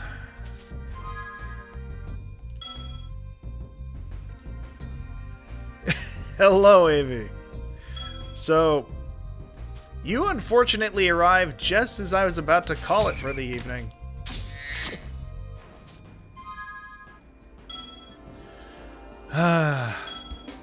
Because I have spent... Let's see here. Exactly 3.5 hours now. Making my way through that one world. I mean, listen. Nothing personnel, kid. I think... After 3.5 hours, that's as good a time as any to call it an evening. My word. So, I think with that in mind, I want to thank each and every one of you who dropped by for, well, doing just that. Granted, it wasn't always the most pleasant of experiences, but we managed to get through a great deal, and by we, I mean... Anyway. I also want to thank you once again for putting up with my ranting and raving about the charity to which I am contributing my time and energy. That is to say, voice actors for Palestine. Once again, I will include a link to the Google Doc where you can, in fact, peruse a number of voice actors and characters to choose from, and with every donation that you make towards the cause, you will essentially be hiring a voice actor to read a line of your choosing, whether it's a pre-existing character that they voice officially or unofficially, or even just an original character of your own. So go ahead and check that out. I highly recommend contributing to it. I myself have done a number of voice lines for it, but there's only so much time left before the event closes for this time around. This is the second time that voice actors for Palestine has run this cause, and I'm hoping that it will certainly not be the last, although there's a big part of me that hopes that the necessity for running such a fundraiser won't become as frequent in the future, all things considered, but realistically speaking, people in Palestine, people in that part of the country, in that part of the world in general, they're going to need ongoing support for the foreseeable future. And so I think with what little I can do on my end, even if it makes a difference for a single person, I'd say ultimately it's worth it. But I will get off my high horse for the time being. I apologize once again for this uninvited TED Talk. This is just something I am personally passionate about, and hopefully those of you who have been watching with me feel similarly inclined. So, all of that said, thank you very much for your time and energy this evening, or morning, wherever it is you're hailing from. And I will hopefully see all of you tomorrow evening / morning / whatever as well, for some ideally more lighthearted shenanigans. In the interim, all of you have a wonderful rest of your time remaining conscious, I suppose. And as always remember to fucking think. Thank you very much. The next show will start in 1 minute.